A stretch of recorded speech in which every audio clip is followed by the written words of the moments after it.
Sir chair में थोड़ी chair रखता था।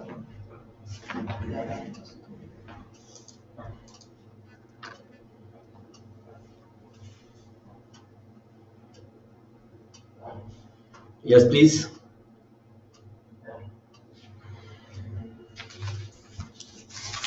ਅੱਜ ਅਸੀਂ डिस्कस ਕਰਨ ਜਾ ਰਹੇ ਹਾਂ पेपर नंबर 4।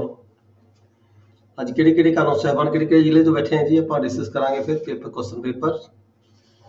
ਜਿਹੜਾ ਮੈਨੂੰ ਨਾਮ ਦੱਸ ਦਿਓ। डिस्ट्रिक्ट ਪਟਿਆਲਾ ਦੇ ਕਾਨੂੰਨ ਸਾਹਿਬਾਨ ਹੈਗੇ जी। डिस्ट्रिक्ट ਪਟਿਆਲਾ ਸੰਗਰੂਰ ਤੋਂ ਕੌਣ ਬੈਠੇ हैं जी? ਮੇਜਰ ਸਿੰਘ जी। ਅੰਮ੍ਰਿਤਸਰ ਤੋਂ ਜੀ ਰਾਜੀਵ ਕੁਮਾਰ। ਅੰਮ੍ਰਿਤਸਰ ਰਣਜੀਤ ਕੁਮਾਰ। ਰਾਜੀਵ ਕੁਮਾਰ। ਨੈਕਸਟ ਕਿਹੜਾ ਜ਼ਿਲ੍ਹਾ ਜੀ ਹੋਰ? ਸੰਗਰੂਰ ਹੈ ਜੀ। ਅੰਮ੍ਰਿਤਸਰ ਤੋਂ ਸੰਜੀਵ। ਠੀਕ ਹੈ। ਰੋਪੜ ਤੋਂ ਮਿਥਲੇਸ਼ ਕੁਮਾਰ ਜੀ। ਰੋਪੜ ਮਿਥਲੇਸ਼ ਜੀ। ਹੋਰ ਵੀ ਹੋਣੇ ਨਾਲ ਕੋਈ ਗੱਲ ਨਹੀਂ। ਮਿਥਲੇਸ਼ ਰੋਪੜ ਡਿਸਟ੍ਰਿਕਟ ਦੇ ਮਤਲਬ ਹੈਗੀ ਕਾਨੂੰਨ ਸਾਹਿਬਾਨ। फतेहगढ़ गुरदर्शन। और गुरदर्शन कैसे? ठीक है। नेक्स्ट हो गया डिस्ट्रिक्ट है जी पटियाला रैल सिंह। राजकुमार जी बैठे पटियाले तो। जलंधर तो जी। जलंधर। देन डिस्ट्रिक्ट का नाम जी। ਹੋਰ ਕਿਹੜਾ ਡਿਸਟ੍ਰਿਕਟ ਹੈ ਜੀ? ਬਠਿੰਡੇ ਦੇ ਹੈਗੇ ਆਪਣੇ ਆਪਾਂ ਰਾਜ। ਬਠਿੰਡਾ ਤੋਂ ਹੈਗੇ ਜੀ। ਹਾਂਜੀ ਹਾਂਜੀ। ਪਠਾਨਕੋਟ ਤੋਂ ਜੀ ਸਰ। ਬਠਿੰਡਾ ਹੈਗੇ। ਪਠਾਨਕੋਟ ਤੋਂ ਹੈਗੇ ਕੋਈ ਜੀ ਸਰ? ਪਠਾਨਕੋਟ ਡਿਸਟ੍ਰਿਕਟ ਜਤਿੰਦਰ। ਹੁਸ਼ਿਆਰਪੁਰ ਤੋਂ ਵੀ ਹੈਗੇ ਆ। ਹੁਸ਼ਿਆਰਪੁਰ ਤੋਂ ਬੈਠੇ ਜੀ। ਰੱਤੀ ਬੈਠੇ ਹੋਣਗੇ ਹੁਸ਼ਿਆਰਪੁਰ ਤੋਂ। ਜਲੰਧਰ ਤੋਂ ਜੀ।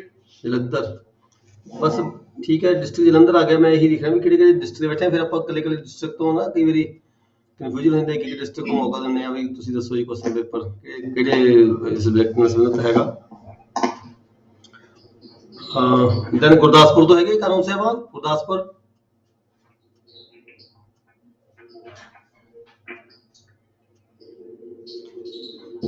मेरे को आ गए डिस्ट्रिक्ट पटियाला, संगरूर, अमृतसर, रोपड़, फतेहगढ़ साहब, जलंधर, बठिंडा, पठानकोट, हुशियारपुर। और कोई डिस्ट्रिक्ट बैठा है? और कोई डिस्ट्रिक्ट बैठा है जी इस तो अलावा?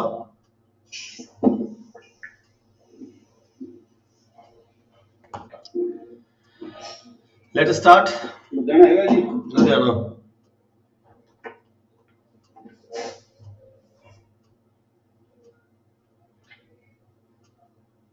ठीक है जी। ਆਪਾਂ ਡਿਸਕਸ ਕਰਾਂਗੇ।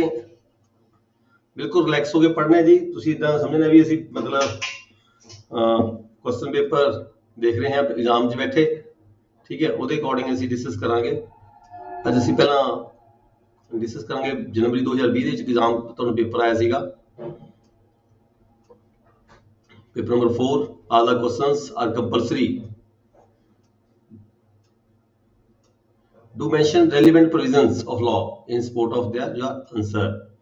मतलब relevant provisions ਦੀ ਗੱਲ ਕੀਤੀ ਗਈ ਹੈ ਬਾਰ-ਬਾਰ ਕਿ ਕਿਹੜੇ ਬੁੱਕ ਦੇ ਨਾਲ ਕਿਹੜੇ ਸੈਕਸ਼ਨ ਦੇ ਨਾਲ ਕਿਹੜੇ ਰੂਲ ਦੇ ਨਾਲ ਸੰਬੰਧਿਤ ਤੁਹਾਡਾ ਜਿਹੜਾ ਆਨਸਰ ਹੈਗਾ ਕੁਐਸਚਨ ਹੈਗਾ ਉਹ ਤੁਸੀਂ ਦੇਣਾ ਹੁੰਦਾ ਹੈ। ਮੈਂ ਦੁਬਾਰਾ ਫਿਰ ਦੱਸ ਦਵਾਂ ਕੁਐਸਚਨ ਪੇਪਰ ਜਦੋਂ ਤੁਸੀਂ ਆਨਸਰ ਕੁਐਸਚਨ ਨੰਬਰ ਲਿਖਣਾ ਹੈ ਕੁਐਸਚਨ ਨੰਬਰ ਲਿਖ ਕੇ ਕੁਐਸਚਨ ਨੂੰ ਡਿਟੇਲ ਕੁਐਸਚਨ ਦੀ ਡਿਟੇਲ ਲਿਖਣ ਦੀ ਕੋਈ ਲੋੜ ਨਹੀਂ ਹੁੰਦੀ। ਠੀਕ ਹੈ। ਥੱਲੇ ਆਨਸਰ ਨੰਬਰ ਲਿਖਣਾ ਹੈ। आंसर ने लिखना है किहड़े पार्ट का मान लो क्वेश्चन नंबर तुसीं 2 कर रहे हो।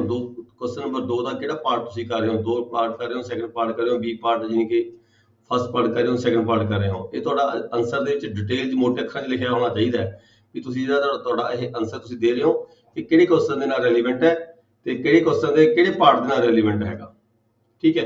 ਆਨਸਰ ਸ਼ੁਰੂ ਕਰਨ ਤੋਂ ਪਹਿਲਾਂ ਤੁਸੀਂ ਉੱਥੇ ਹੀ ਬੇਸ਼ੱਕ ਲਿਖ ਦਿਓ ਵੀ ਕਿਹੜੀ ਬੁੱਕ ਦੇ ਨਾਲ ਸੰਬੰਧਿਤ ਹੈ, ਕਿਹੜੇ ਰੂਲ ਦੇ ਨਾਲ ਸੰਬੰਧਿਤ ਹੈ, ਕਿਹੜਾ ਸੈਕਸ਼ਨ ਦੇ ਨਾਲ ਸੰਬੰਧਿਤ ਹੈਗਾ, ਫਿਰ ਆਪਣਾ ਆਨਸਰ ਤੁਸੀਂ ਦੇ ਦਿਓ।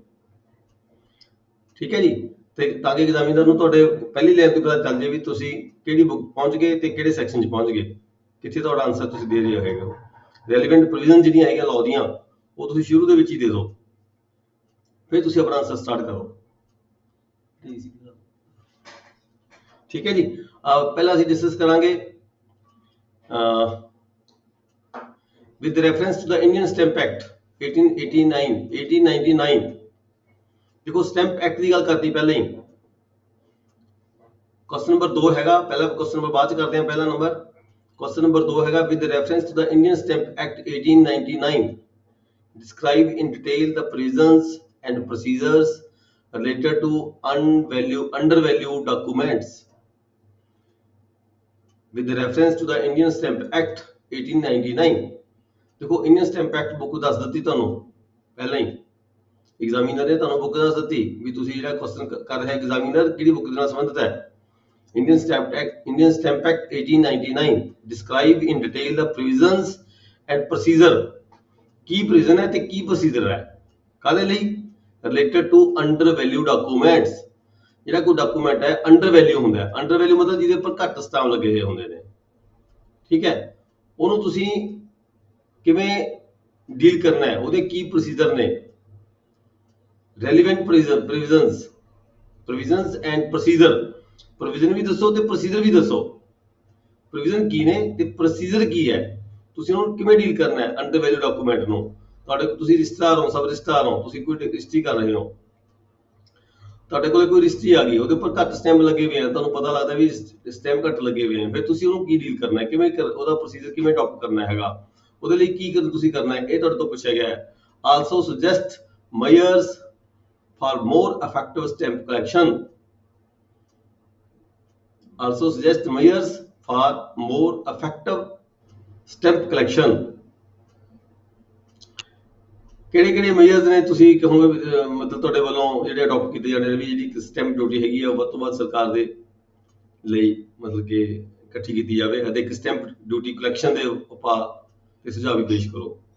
ਦੱਸੋ ਜੀ, ਆਪਾਂ ਡਿਸਟ੍ਰਿਕਟ ਲੁਧਿਆਣਾ ਵਾਲੇ ਦੱਸਣਗੇ ਜੀ ਵੀ ਜਿਹੜਾ ਕੁਐਸਚਨ ਹੈਗਾ ਡਿਸਟ੍ਰਿਕਟ ਲੁਧਿਆਣਾ ਵਾਲੇ ਦੱਸਣਗੇ ਵੀ ਇਹ ਜਿਹੜਾ ਕੁਐਸਚਨ ਹੈ ਤੁਸੀਂ ਕਿੱਥੋਂ ਕਿਹੜੀ ਸੈਕਸ਼ਨ ਦੇ ਨਾਲ ਰੈਲੀਵੈਂਟ ਹੈਗਾ। ਅੰਡਰ ਵੈਲਿਊ ਡਾਕੂਮੈਂਟ ਉਹ ਰੋਜ਼ ਹੀ ਅਕਸਰ ਅਸੀਂ ਡੀਲ ਕਰਦੇ ਹਾਂ, ਇਹ ਰੂਟੀਨ ਦੇ ਵਿੱਚ ਡੀਲ ਕਰਦੇ ਹਾਂ ਅਸੀਂ। ਜਿਹੜਾ ਪਠਾਨਕੋਟ ਵਾਲੇ ਦੱਸਣਗੇ ਜੀ 47 ਹੋ ਗਈ ਹੈ ਜੀ 47 ਹਾਂ ਬਿਲਕੁਲ ਠੀਕ ਹੈ। 47A ਇੰਡੀਅਨ ਸਟੈਂਪ ਐਕਟ 1899 ਤੁਹਾਡੀਆਂ ਬੁੱਕਸ ਦੇਖੋ 47A ਸੈਕਸ਼ਨ ਹੈ ਕਿਤੇ, ਚੈੱਕ ਕਰੋ ਆਪਣੇ ਇੰਡੈਕਸ ਦੇਖੋ ਜੀ। ਬਹੁਤ ਸਾਰੇ ਨੇ ਬੁੱਕਸ ਦੇ ਵਿੱਚ 47A ਸੈਕਸ਼ਨ ਨਹੀਂ ਹੋਏਗਾ। 47A ਨਹੀਂ ਹੈ ਇਹਦੇ ਵਿੱਚ, ਨਹੀਂ ਆਉਣਾ ਸਰ, 47A ਨਹੀਂ ਆਉਣਾ ਇਹਦੇ ਵਿੱਚ। ਇਹਦੇ ਵਿੱਚ instrument not duly stamped 4th chapter ਆ, ਉਹਦੇ ਵਿੱਚ examination and impounding of instrument ਹੈ ਜਾਂ ਉਹਨੂੰ admission of instrument were not to be questioned, ਇਹ 36 ਆ 47 ਇਹ ਚ ਆਉਣਾ ਨਹੀਂ ਹੈ।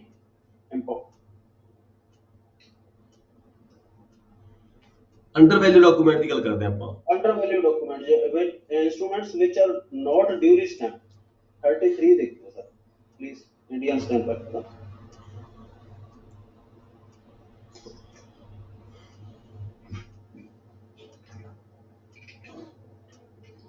ਪ੍ਰੋਵੀਜ਼ਨਸ ਐਂਡ ਪ੍ਰੋਸੀਜਰ ਦੋ ਗੱਲਾਂ ਅਲੱਗ-ਅਲੱਗ ਨੇ ਜੀ। ਪ੍ਰੋਵੀਜ਼ਨਸ ਐਂਡ ਪ੍ਰੋਸੀਜਰ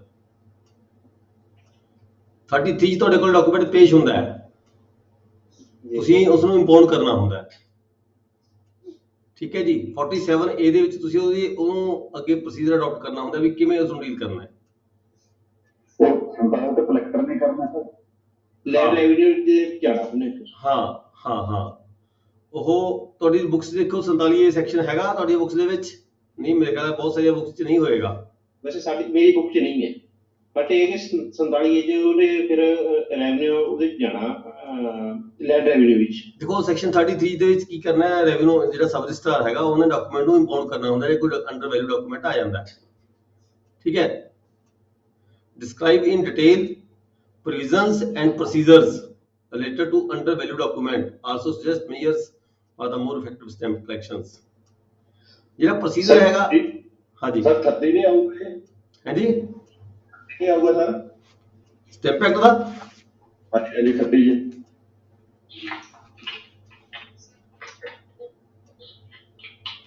ਇਹ ਤਾਂ ਤੁਹਾਡੇ ਕੋਲ ਇੰਪਾਊਂਡ ਦਾ ਵਰਡ ਤਾਂ ਵਿੱਚ ਯੂਜ਼ ਨਹੀਂ ਨਾ ਹੋਇਆ।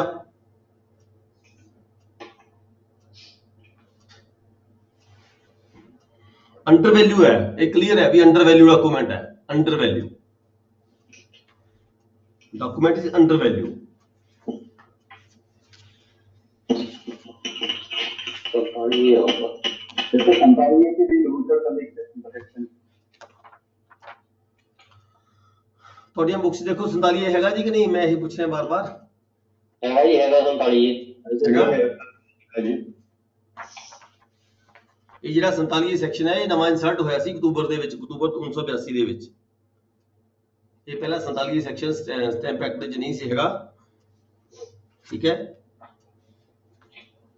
ਸੈਕਸ਼ਨ 47A ਨਿਊ ਇਨਸਰਟ ਹੋਇਆ ਸੀ, ਇਹਦਾ ਨੋਟੀਫਿਕੇਸ਼ਨ ਹੋਇਆ ਸੀ 13 ਅਕਤੂਬਰ 1982 ਨੂੰ। ਜੇ ਕਿਸੇ ਦੀ ਬੁੱਕਸ 'ਚ ਨਹੀਂ ਹੈਗਾ ਤਾਂ ਨੋਟ ਕਰ ਲਓ, ਉੱਥੇ ਨਿਊ ਇਨਸਰਸ਼ਨ ਹੋਈ ਸੀਗੀ।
Insertion of new section 47A in the Central Act 2/1899 Indian Stamp Act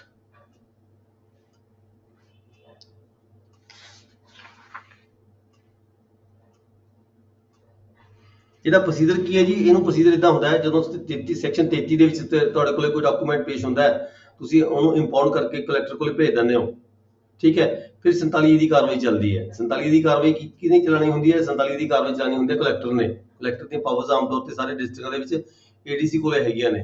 ADC ਵੱਲੋਂ ਕੀ ਹੁੰਦਾ ਹੈ, ਇੱਕ ਸਮਨ ਭੇਜਿਆ ਜਾਂਦਾ ਹੈ ਕੰਸਰਨ ਪਾਰਟੀਆਂ ਨੂੰ ਵੀ ਕਿਉਂ ਨਾ ਜਿਹੜਾ ਤੁਹਾਡਾ ਡਾਕੂਮੈਂਟ ਇਹ ਹੈਗਾ, ਇਹ ਅੰਡਰ ਵੈਲਿਊ ਮਤਲਬ ਕਿ ਲਿਖ ਕੇ ਆਇਆ ਥੱਲੋਂ ਸਬ ਰਜਿਸਟਰਾਰ ਵੱਲੋਂ, ਜਾਂ ਕਿਸੇ ਸਬ ਰਜਿਸਟਰਾਰ ਨੇ ਕੀਤਾ ਹੈ, ਜਾਂ ਫਿਰ ਕਿਸੇ ਜਿਹੜੀ ਆਡਿਟ ਪਾਰਟੀ ਹੈ ਉਹਨੇ ਵੀ ਆਡਿਟ ਦੇ ਵਿੱਚ ਕੱਢਿਆ ਹੋ ਸਕਦਾ ਹੈ ਅੰਡਰ ਵੈਲਿਊ ਡਾਕੂਮੈਂਟ ਨੂੰ ਕਿਹਾ।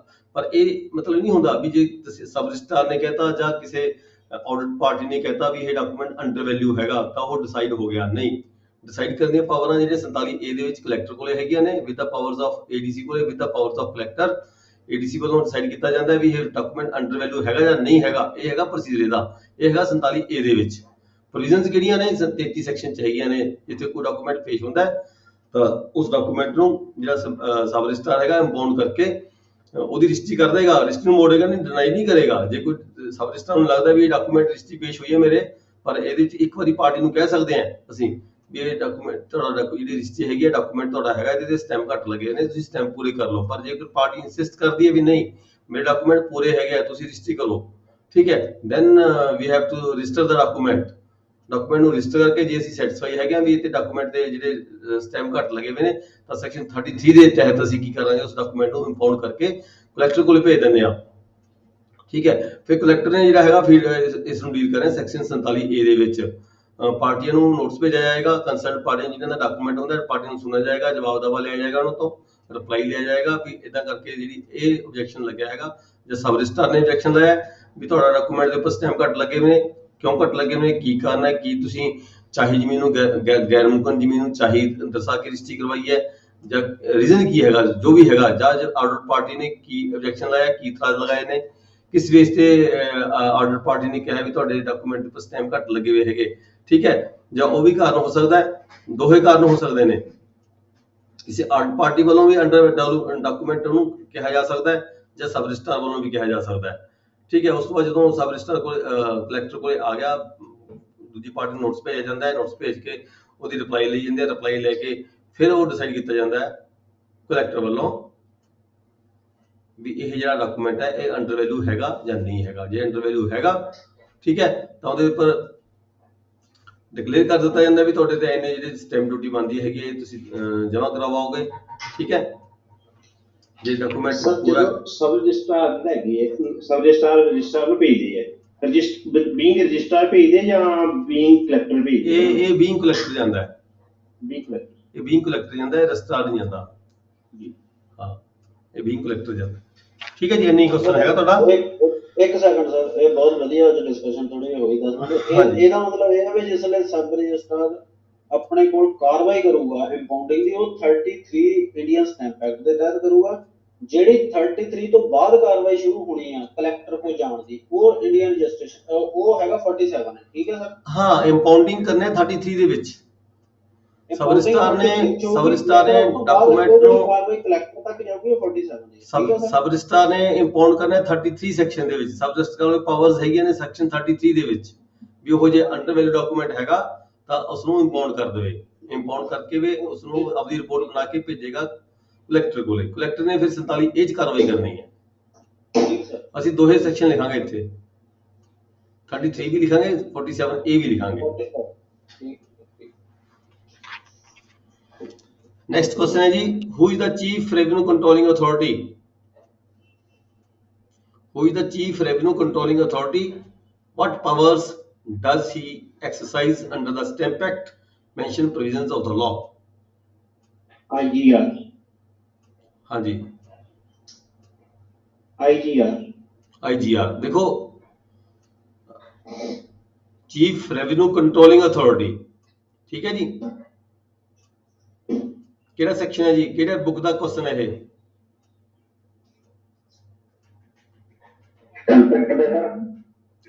ਕਿਹੜਾ ਸੈਕਸ਼ਨ ਹੈਗਾ ਜੀ? ਸਟੈਂਪ ਐਕਟ ਦਾ 1934 ਦਾ ਹੈਗਾ 35 ਹੈ। ਸਟੈਂਪ ਐਕਟ 1934 ਦਾ ਰੂਲ ਹੈ 35। ਸਟੈਂਪਿੰਗ ਐਕਟ 1934 ਥੋੜਾ ਕੋਈ ਇਹਦਾ 8ਵਾਂ ਆਊਗਾ ਇੱਕ ਇੰਸਪੈਕਟਰ, ਨਹੀਂ ਸੌਰੀ ਨਹੀਂ, ਇਹ ਨਹੀਂ ਆਉਣਾ, ਆਫੀਸਰ ਦੇ ਵਿੱਚ ਆਊਗਾ। ਥਰਡ ਆਊਗਾ section Indian registration act, third section inspector general of registration.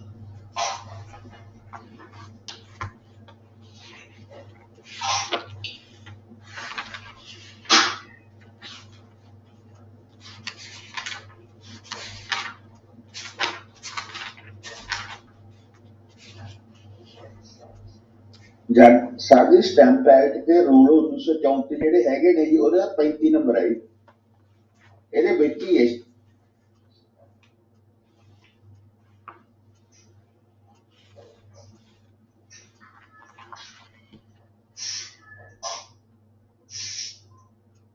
Rule 35। हाँ जी, ਪੰਜਾਬ ਸਟੈਂਪ ਰੂਲ 1934, ਇਹਦਾ 35 ਰੂਲ ਹੈ ਜੀ।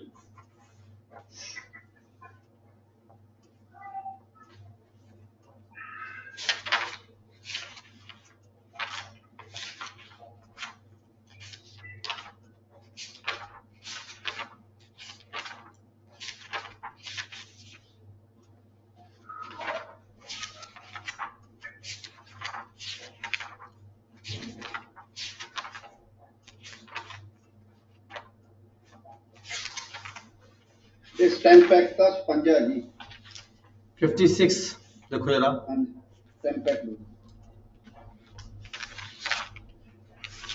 56 पढ़ो जी। Control and statement case of chief controlling revenue authority. ठीक है सर, 56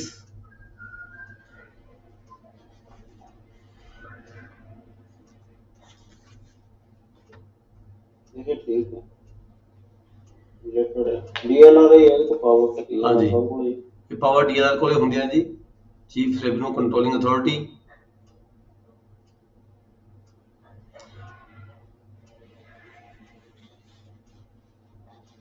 ਕੋਈ ਵਕਤ ਸੀਗਾ ਸਟੈਂਪ ਆਈਜੀਆਰ ਵੱਲੋਂ ਆਪਣੇ ਸਬ ਰਜਿਸਟਰਾਂ ਦੇ ਦਫ਼ਤਰਾਂ ਦੇ ਵਿੱਚ ਵੀ ਇੱਕ ਬੰਦਾ ਬਿਠਾਇਆ ਗਿਆ ਸੀਗਾ ਤਾਂ ਕਿ ਉਹ ਸਮੇਂ-ਸਮੇਂ ਤੇ ਜਿਹੜੀ ਸਟੈਂਪ ਦੀ ਡਿਊਟੀ ਜਿਹੜੀ ਚੈੱਕ ਕਰਦਾ ਰਹੇ ਵੀ ਕੋਈ ਵੀ ਰਜਿਸਟਰੀ ਹੈ ਇੱਕ ਰਜਿਸਟਰੀ ਉਹਦੇ ਵੱਲੋਂ ਚੈੱਕ ਕੀਤੀ ਜਾਂਦੀ ਸੀ ਵੱਡੀਆਂ ਤਹਿਸੀਲਾਂ ਦੇ ਵਿੱਚ।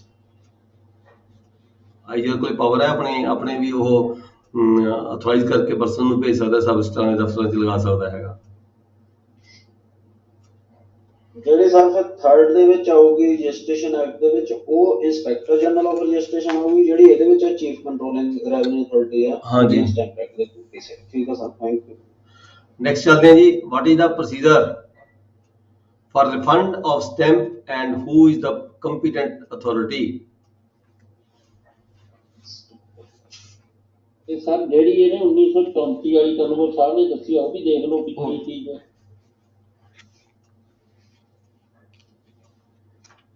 देखो पता की है ਉਹ ਆਪਾਂ ਪਹਿਲਾਂ 205 ਪੇਜ ਤੇ ਹੈ ਜੀ। ਆਪਾਂ ਹਾਂ ਉਹ ਪੜਤਾਲ ਕਰਨ ਵਾਸਤੇ ਜੀ। इंस्पेक्शन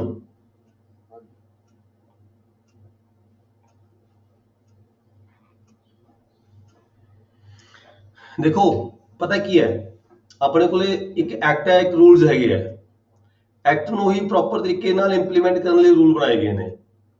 ਜੇ ਤੁਹਾਨੂੰ ਕਿਤੇ ਐਕਟ ਦੇ ਵਿੱਚ ਕੁਐਸਚਨ ਨਹੀਂ ਮਿਲਦਾ ਤਾਂ ਰੂਲ ਚ ਲਿਖ ਦਿਓ, ਜੇ ਰੂਲ ਚ ਮਿਲਦਾ ਤਾਂ ਰੂਲ ਚ ਲਿਖ ਦਿਓ, ਕੋਈ ਦਿੱਕਤ ਨਹੀਂ ਹੈਗੀ। ਕੰਟਰਡਿਕਟ ਨਹੀਂ ਹੁੰਦੇ ਆਪਸ ਦੇ ਵਿੱਚ। ਇਹ ਆਪਾਂ ਇਹ ਨਹੀਂ ਕਹਿ ਸਕਦੇ ਵੀ ਤੁਹਾਡੇ ਕੋਲ ਇਕੱਲਾ ਸਟੈਂਪ ਐਕਟ ਦੇ ਵਿੱਚ ਹੀ ਕੁਐਸਚਨ ਹੈਗਾ, ਰੂਲ ਚ ਵੀ ਹੋ ਸਕਦਾ ਹੈ। ਐਕਟ ਨੂੰ ਹੀ ਲਾਗੂ ਕਰਨ ਲਈ ਰੂਲ ਬਣਾਏ ਜਾਂਦੇ ਆ। ਕਿਤੇ ਨਾ ਕਿਤੇ ਕੋਈ ਨਾ ਕੋਈ ਡਾਕੂਮੈਂਟ ਜਿਹੜਾ ਐਕਟ ਹੈਗਾ ਕਈ ਵਾਰੀ ਪੂਰਾ ਕਿਤੇ ਇੰਟਰਪ੍ਰੀਟ ਕਰਨਾ ਔਖਾ ਹੋ ਜਾਂਦਾ ਹੈ ਤਾਂ ਉਸੇ ਗੱਲ ਨੂੰ ਲੈ ਕੇ ਜਿਹੜੇ ਰੂਲ ਵੀ ਬਣਾਏ ਜਾਂਦੇ ਨਾਲ ਨਾਲ। ਰੂਲ ਦੇ ਵਿੱਚ ਵੀ ਕੁਐਸਚਨ ਹੋ ਸਕਦਾ ਹੈ, ਐਕਟ ਦੇ ਵਿੱਚ ਵੀ ਹੋ ਸਕਦਾ ਹੈ।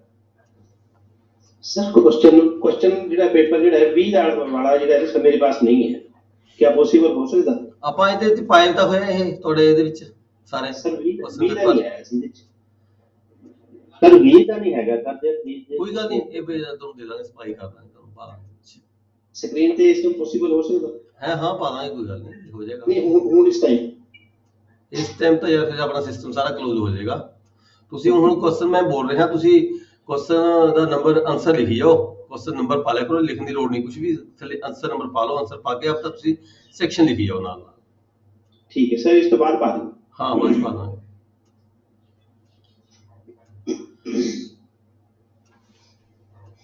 आगे चलिए जी, what is the procedure for the refund and of stamp and who is the complaint authority. Refund ਦਾ ਕੀ ਪ੍ਰੋਸੀਜਰ ਹੈ? ਜਦੋਂ ਕੋਈ ਡਾਕੂਮੈਂਟ ਹੈ ਲਿਖਿਆ ਗਿਆ, ਅਸਟਾਮ ਲਏ ਗਏ, ਰਜਿਸਟਰੀ ਤੇ ਸਾਈਨ ਹੋ ਗਏ ਨਾ ਹੋ ਗਏ, ਠੀਕ ਹੈ, ਅਸਟਾਮ ਲਏ ਗਏ, मतलब कि बदल गया, पार्टियां का मन बदल गया, रजिस्ट्री नहीं लिखी गई, डॉकूमेंट नहीं लिखा गया ਜਾਂ ਲਿਖਿਆ ਗਿਆ ਰਜਿਸਟਰੀ ਨਹੀਂ ਹੋਈ ਹੈਗੀ, ਤਾਂ ਉਹਦੇ ਲਈ ਜੇ ਕੋਈ ਰਿਫੰਡ ਲੈਂਦਾ ਤਾਂ ਉਹਦਾ ਕੀ ਪ੍ਰੋਸੀਜਰ ਹੈਗਾ?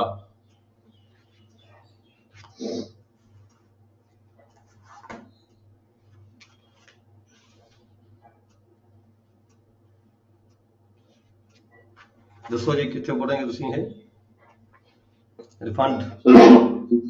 ਇੰਡੀਅਨ ਸਟੈਂਪ ਐਕਟ 1899 ਚੱਲਦਾ।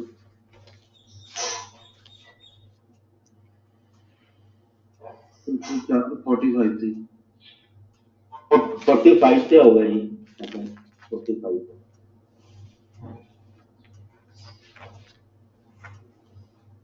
ਚੈਪਟਰ 4 45 ਹੈ ਜੀ, ਚੈਪਟਰ 4 45 ਜੀ stamp act Indian stamp act 45। ਹਾਂਜੀ 44 ਵੀ ਦੇਖੋ ਜੀ। Power to revenue officer, power to revenue authority to refund penalty. ਇਹ ਤਾਂ ਪੈਨਲਟੀ ਹੈ, और एक्सेस ड्यूटी नहीं ये नहीं। पर्सन्स पेइंग ड्यूटी और पेनल्टी में रिकवर सेम नहीं, ये नहीं रीड करता।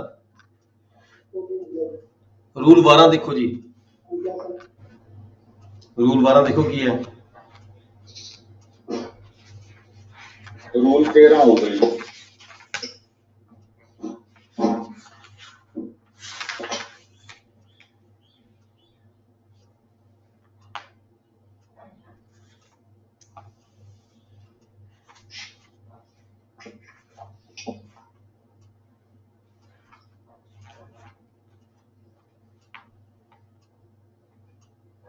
रूल 13 के सेक्शन 13 13 1934 ਵਾਲਾ।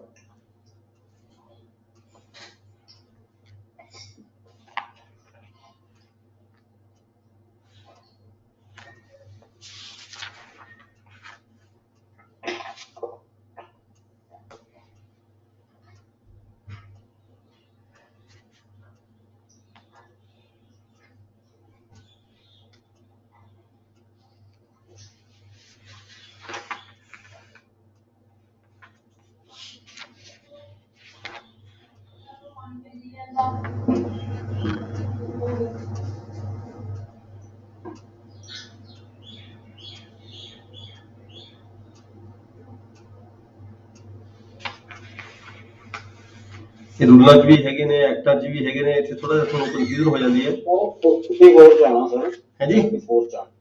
54 ਦੇ ਵਿੱਚ ਆਉਣਾ 5ਵਾਂ ਚੈਪਟਰ, ਕਿਉਂਕਿ ਅਸੀਂ ਰਿਫੰਡ ਨੂੰ ਰਿਫੰਡ ਦਿਮਾਗ 'ਚ ਰੱਖਿਆ। ਅਲਾਉਂਸੇਸ ਹੈ ਅਸਲ 'ਚ, ਜਿਸ ਵੇਲੇ ਅਸੀਂ ਬੈਕ ਕਰ ਦੇਣਾ ਉਹਨੂੰ ਵਾਪਸ ਕਰ ਦੇਣਾ, ਉਹਦੇ ਸਟੈਂਪ ਜਿਹੜੇ ਅਸੀਂ ਵਾਪਸ ਲੈ ਸਕਦੇ। Allowances for stamps not required for use. 54 5ਵਾਂ ਚੈਪਟਰ ਇੰਡੀਅਨ ਸਟੈਂਪ ਐਕਟ 1899। ਜਿਸ ਵੇਲੇ ਸਾਨੂੰ ਲੋੜ ਨਹੀਂ ਰਹਿੰਦੀ ਅਸੀਂ ਰਿਫੰਡ ਉਹਦਾ ਲੈ ਸਕਦੇ ਹੋ। ਕੁਛ ਗਵਰਨਮੈਂਟ ਨੇ ਕੱਟ ਲੈਣੇ ਪੈਸੇ, ਬਾਕੀ ਸਾਨੂੰ ਵਾਪਸ ਕਰ। 34 ਤੱਕ ਪੇਜ ਹੈ, 34 ਪੇਜ ਦੇਖੋ। ਇਹ ਤੁਹਾਡੇ 6 ਸੈਕਸ਼ਨਸ ਨੇ ਇਹਦੇ ਵਿੱਚ। ਯੈਸ ਸਰ, 6 ਸੈਕਸ਼ਨ ਨੇ ਐਕਟ ਦੇ ਵਿੱਚ, ਤੇ ਅੱਗੇ ਰੂਲਾਂ 'ਚ ਹੀ 1934 ਦੇ ਰੂਲਾਂ 'ਚ ਵੀ ਆ ਜਾਂਦਾ ਹੈਗਾ ਇਹ। ਇਹਦੇ ਵਿੱਚ ਰੂਲਾਂ 'ਚ ਦਿੱਤਾ ਹੋਇਆ ਇਹਨਾਂ ਨੇ ਦੀ Punjab stamp refund renewal and disposal rules 1934। ਇਹਦੇ ਵਿੱਚ ਵੀ ਕਵਰ ਹੋ ਜਾਂਦਾ ਹੈ। ਇਹ ਹੈਗੇ ਰੂਲ, ਪਰ ਰੂਲ ਤੋਂ ਪਹਿਲਾਂ ਜੇ ਸਾਨੂੰ ਐਕਟ 'ਚ ਮਿਲਦਾ ਹੋਵੇ ਤਾਂ ਅਸੀਂ ਪ੍ਰੈਫਰ ਕਰਾਂਗੇ ਐਕਟ ਦੇ ਵਿੱਚੋਂ ਆਨਸਰ ਲੈਣਾ। ਰੂਲ ਕਿਹੜਾ ਦੱਸਿਆ ਸਰ? 1934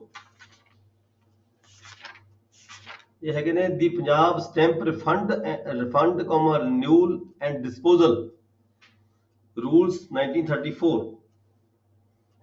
ਇਹਦੇ ਵਿੱਚ ਵੀ ਇਹ ਦਿੱਤਾ ਹੈ ਲੰਮਾ ਚੌੜਾ ਇਹਨਾਂ ਨੇ ਵੀ ਜੇ ਰਿਫੰਡ ਕਰਨੇ ਤਾਂ ਕਿਵੇਂ ਕਰਨੀ ਹੈਗੀ, ਰਿਨਿਊ ਕਰਨੇ ਤਾਂ ਕਿਵੇਂ ਕਰਨੇ ਹੈਗੇ। ਠੀਕ ਹੈ। ਔਰ ਜਿਹੜਾ ਇਹ ਤੁਹਾਡਾ ਇੱਥੇ ਤੁਸੀਂ ਮਿਸਟਰ ਰੱਤੀ ਜੀ ਨੇ ਵੀ ਦੱਸਿਆ ਤੁਹਾਨੂੰ, ਤੁਸੀਂ ਇੱਥੇ ਕਨਫਿਊਜ਼ ਨਹੀਂ ਹੋਣਾ। ਜਿੱਥੇ ਇੱਥੇ ਅਲਾਉਂਸ ਲਿਖਿਆ ਹੋਇਆ ਨਾ, ਇਹ ਅਲਾਉਂਸ ਦਾ ਮਤਲਬ ਹੈ ਰਿਫੰਡ ਹੈ। ਇੱਥੇ ਤੁਸੀਂ ਵਰਡ ਆਪਦੇ ਹੱਥ ਨਾਲ ਰਿਫੰਡ ਕਰ ਲਓ, ਲਿਖ ਲਓ ਨਾਲ ਇਹ ਰਿਫੰਡ।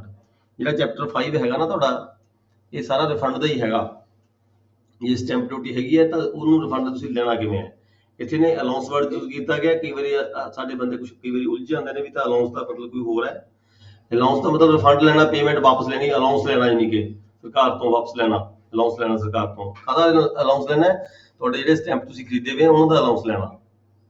ਠੀਕ ਹੈ। ਇਹਦੇ ਚ 49 ਚ ਹੈਗਾ allowances for the spoiled stamps, misuse stamps, spoiled misuse stamps, allowances for the stamps not required for use. ਜਿਹੜਾ ਸਾਡਾ ਸਰ ਕੁਐਸਚਨ ਸੀ ਉਹ ਇਹੀ ਸੀ ਨਾ, ਜੇ ਸਾਡੇ ਵਰਤੋਂ ਚ ਨਹੀਂ ਆਉਂਦੀ ਤਾਂ ਫਿਰ ਉਸ ਸਟੈਂਪ ਦਾ ਕੀ? ਸਾਡਾ ਕੁਐਸਚਨ ਇਹ ਹੈਗਾ what is the procedure for the refund of stamp. Refund ਹੈ। ਰਿਫੰਡ ਦੇ ਵਿੱਚ ਚਾਰੇ ਰਿਫੰਡ ਦਾ ਕਾਰਨ ਕੋਈ ਵੀ ਹੋ ਸਕਦਾ ਹੈ। ਕਾਰਨ ਕੋਈ ਵੀ ਹੋ ਸਕਦਾ। ਕਾਰਨ ਕੋਈ ਵੀ ਹੋ ਸਕਦਾ। ਤੁਹਾਡੇ ਚਾਰੇ ਪੰਜੇ ਕਾਰਨ ਕਵਰ ਹੋ ਜਾਣਗੇ। ਤੁਸੀਂ ਯੂਜ਼ ਕੀਤੇ, ਲਿਖੇ ਗਏ, ਨਾ ਲਿਖੇ ਗਏ, ਖਾਲੀ ਪਏ ਰਹਿ ਗਏ, ਜਾਂ ਰਜਿਸਟਰੀ ਲਿਖ ਲਈ, ਨਾ ਲਿਖ ਲਈ, ਦਸਤਖਤ ਹੋ ਗਏ, ਨਾ ਹੋ ਗਏ। ਠੀਕ ਹੈ। ਮਤਲਬ ਤਾਂ ਤੁਹਾਡਾ ਇਹ ਵੀ ਰੀਜ਼ਨ ਕੋਈ ਵੀ ਹੋ ਸਕਦਾ, ਪਰ ਤੁਸੀਂ ਤਾਂ ਰਿਫੰਡ ਲੈਣਾ ਹੈ। ਰਿਫੰਡ ਲੈਣ ਲਈ ਕੰਪੀਟੈਂਟ ਅਥਾਰਟੀ ਕੌਣ ਹੈ? ਦੇਖੋ ਇਹਦੇ ਵਿੱਚ ਕੀ ਹੈਗਾ, ਆਮ ਤੌਰ ਤੇ ਤੁਸੀਂ ਦੇਖਦੇ ਹੋ ਤਹਿਸੀਲਾਂ ਦੇ ਵਿੱਚ ਜਿਹੜੀ ਐਪਲੀਕੇਸ਼ਨ ਕਿੱਥੇ ਜਾਂਦੀ ਹੈ ਜਦੋਂ ਕਿਸੇ ਨੇ ਰਿਫੰਡ ਲੈਣਾ? ਐਸਡੀਐਮ ਦੇ। ਠੀਕ ਹੈ ਜੀ। ਐਸਡੀਐਮ ਕੋਲ ਕਿਹੜੀਆਂ ਪਾਵਰਸ ਹੁੰਦੀਆਂ ਨੇ ਉਸ ਵੇਲੇ? ਕਲੈਕਟਰ ਦੇ ਅੰਦਰ। ਹਾਂ, ਕਲੈਕਟਰ ਦੀਆਂ ਪਾਵਰਸ ਹੁੰਦੀਆਂ ਨੇ।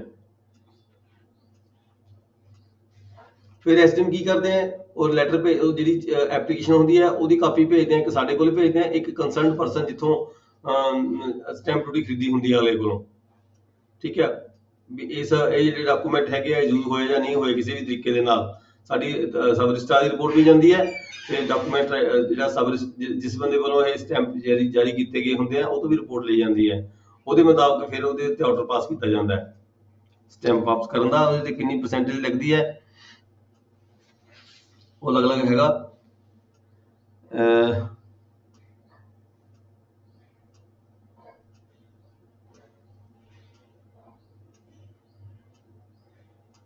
ਤੁਸੀਂ ਕਿਹੜਾ ਸੈਕਸ਼ਨ ਲਿਖੋਗੇ ਉਹਦੇ ਵਿੱਚ ਦੱਸੋ ਜੀ। ਤੁਹਾਡੇ ਕੋਲ ਸੈਕਸ਼ਨ 49 ਤੋਂ ਲੈ ਕੇ 55 ਤੱਕ ਨੇ। 54(5) ਨਹੀਂ ਕਵਰ ਹੁੰਦਾ allowances on the renewal of certain documents. ਇਹ ਤੁਹਾਡਾ ਆ ਗਿਆ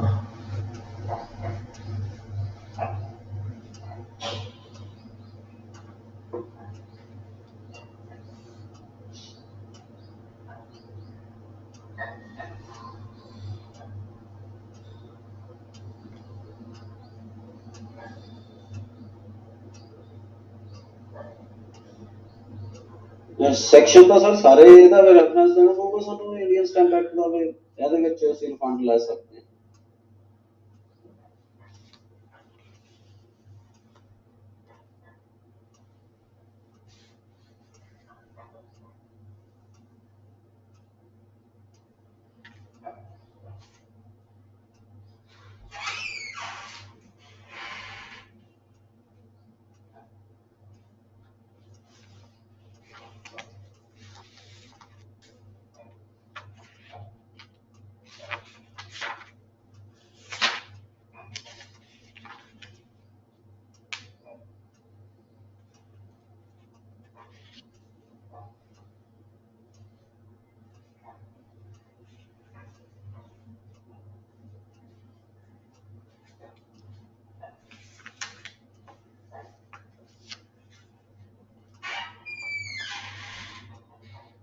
ਪੰਜਾਬ ਦਾ 51 ਨਹੀਂ ਆਏਗਾ ਸਰ ਹਾਂਜੀ ਅੰਡਰ ਸੈਕਸ਼ਨ 50 ਤੇ 51 ਸਰ। ਇਹਦੇ ਜੀ ਪੁੱਛਿਆ ਵੀ ਇਹਦੀ ਵਾਪਸ ਕਰਨ ਦੀ ਪ੍ਰਕਿਰਿਆ ਕੀ ਹੈ ਤੇ ਵਾਪਸ ਕਰਨ ਲਈ ਕੰਪੀਟੈਂਟ ਕੌਣ ਹੈ? application for leave under section 49 when to be made। ਇਹ ਤਾਂ ਸਪੋਇਲ ਦੀ ਗੱਲ ਕੀਤੀ ਗੱਲੇ ਦੀ। ਸਪੋਇਲਡ ਸਟੈਂਪ ਜਿਸ ਸਟੈਂਪ ਸਪੋਇਲ ਹੋ ਗਏ। ਅੰਡਰ ਸੈਕਸ਼ਨ 50 ਤੇ 51 sir. application allowances in case of printed forms no longer required by the corporations। ਇਹ ਕਾਰਪੋਰੇਸ਼ਨ ਦੇ ਹੋਰ ਹੁੰਦੇ ਨੇ। ਕਾਰਪੋਰੇਸ਼ਨ ਨੂੰ ਵੱਧ ਸਮਾਂ ਦਿੱਤਾ ਜਾਂਦਾ ਹੈ। ਦੇਖੋ ਇਹ ਹੈਗਾ ਇੱਕ ਡਿਸਪੋਜ਼ਲ ਸੈਕਸ਼ਨ 11 ਦੇਖੋ disposal of stamps that have been cancelled on the payment or refund or on renewal। Section 49, Section 50, Section 55, 52, 53, 54 Stamp Act gives to the collector certain powers to grant allowances for the spoiled impress stamps, allowances for the printed forms, allowances for the misused stamps। इतने सारे cover करते हैं इसने। Allowances for the stamp not required for use, allowances not on renewal of certain debentures 55 with which certain delegations are repeated in paragraph B11 Punjab government notification number so and so gives to the collector certain powers to grant refund of the value of court fee stamp act which have been spoiled before use of which the possessor application for the refund of the value or renewal of the stamps presented to the collector do not require to be stamped। Application for the grant of refund or renewal for a court fee or non-judicial stamp shall be made personally by registered post or through an agent appointed by the duly attested power attorney to the collector for the district where it was purchased and shall furnish the following in the formation। ਇਹ ਅਰਜੀ ਹੈ। ਇਹ ਦੱਸਿਆ ਗਿਆ ਜੀ। ਦੇਖੋ ਇਹ ਸਾਰੇ ਜਿਹੜੇ ਕਵਰ ਹੁੰਦੇ ਆ ਇਕੱਲਾ ਇੱਕ ਸੈਕਸ਼ਨ ਦੇ ਨਾਲ ਅਸੀਂ ਰਿਲੇਟਡ ਨਹੀਂ ਹੈਗੇ। ਅਸੀਂ ਸਾਰੇ ਜਿਹੜੇ ਸੈਕਸ਼ਨ ਇਹਦੇ ਵਿੱਚ ਰੈਲੀਵੈਂਟ ਹੈਗਾ। ਤੁਸੀਂ ਇੱਥੋਂ ਆਨਸਰ ਲਿਖ ਸਕਦੇ ਹੋ ਦਾ ਜਿਹੜੇ ਇਹ ਰੂਲ ਬਣਾਏ ਗਏ ਨੇ। ਦਾ ਪੰਜਾਬ ਸਟੈਂਪ ਦਾ ਪੰਜਾਬ ਰੂਲ ਸਰ ਜੀ 1934 ਜਿਹੜੇ 13 14 15 ਇਹ ਹੈਗੇ ਪੇਜ ਨੰਬਰ 164 ਤੇ। ਹਾਂ ਜਿਹੜੇ ਪ੍ਰਾਈਵੇਟ ਹੈਗੀਆਂ ਬੁੱਕਾਂ ਨੇ पेज नंबर 134 रूल नंबर 1934 13 14 15। मेरे पास जी बुक है जी चैप्टर नंबर 7 है जी। चैप्टर 7 हैगा the Punjab stamp refund renewal and disposal rule 1934 हैगे ने ਤੇ ਚੈਪਟਰ ਨੰਬਰ 7 ਹੈਗਾ। ਚੈਪਟਰ ਨੰਬਰ 7 ਦੇ ਵਿੱਚੋਂ ਤੁਸੀਂ ਅੱਗੇ ਦਿੱਤੇ ਹੈਗੇ ਇਹਦੇ ਵਿੱਚ ਇਸਨੇ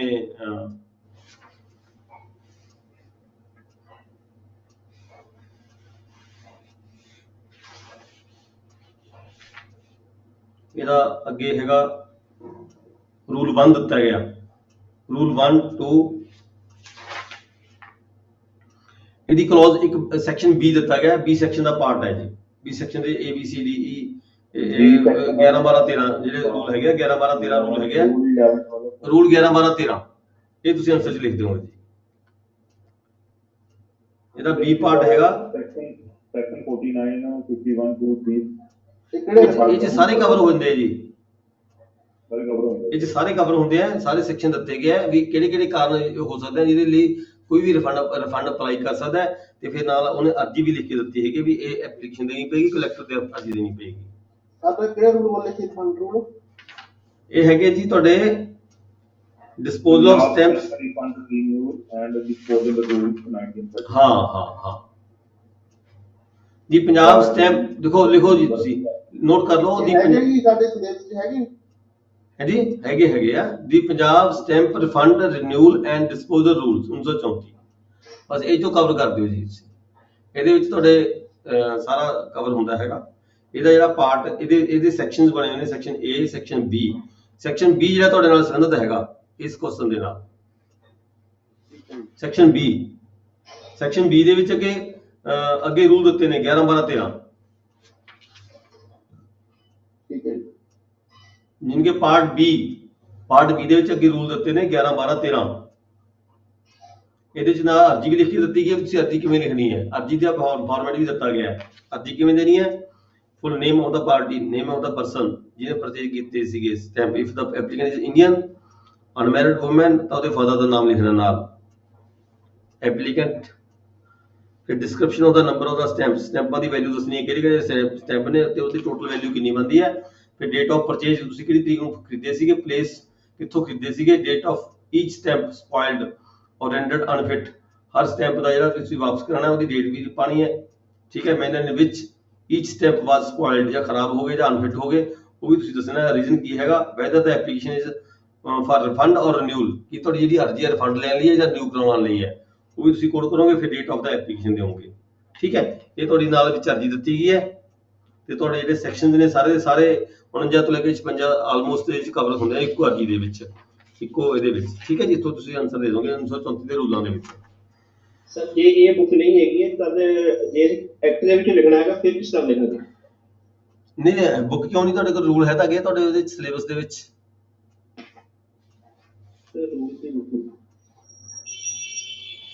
ਇੱਥੋਂ ਸਟੈਂਪ ਰੂਲਸ ਹੈਗੇ ਤੁਹਾਡੀ ਬੁੱਕ ਦੀ ਤਾਂ ਐਕਟ, ਤੁਹਾਡੇ ਸਿਲੇਬਸ ਤਾਂ ਐਕਟ ਦੱਸੀ ਨਹੀਂ ਹੋਇਆ।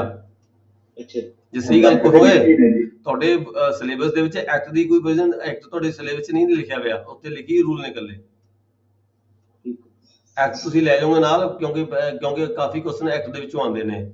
ਤੁਹਾਨੂੰ ਰਜਿਸਟ੍ਰੇਸ਼ਨ ਮੈਨੂਅਲ ਤੇ ਸਟੈਂਪ ਮੈਨੂਅਲ ਦੋਹੇ ਚੀਜ਼ਾਂ ਦਿੱਤੀਆਂ ਗਈਆਂ ਤੁਹਾਡੇ ਉਹਦੇ ਵਿੱਚ। ਠੀਕ ਹੈ। ਕਿਉਂਕਿ ਅਸੀਂ ਇਹਨਾਂ ਮੈਨੂਅਲ ਦੇ ਅਕੋਰਡਿੰਗ ਕੰਮ ਕਰਨਾ ਹੁੰਦਾ, ਇਸ ਕਰਕੇ ਉਹਨੇ ਐਕਟ ਵਿੱਚ ਪਾਇਆ ਹੀ ਨਹੀਂ ਹੈਗਾ, ਪਰ ਕੁਐਸਚਨ ਆਉਂਦੇ ਐਕਟ ਦੇ ਵਿੱਚੋਂ। ਠੀਕ ਹੈ ਜੀ। ਐਕਟ ਤੋਂ ਕਰ ਸਕਦੇ ਫਿਰ? ਐਕਟ ਫਿਰ ਕਰ ਦੋ, ਕਰਨ ਨੂੰ ਤਾਂ ਕੀਤਾ ਜਾ ਸਕਦਾ ਹੈ।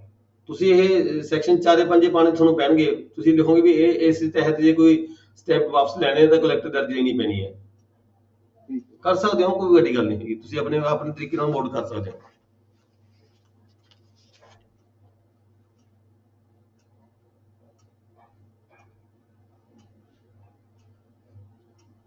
ਨੈਕਸਟ ਹੈਗਾ ਜੀ,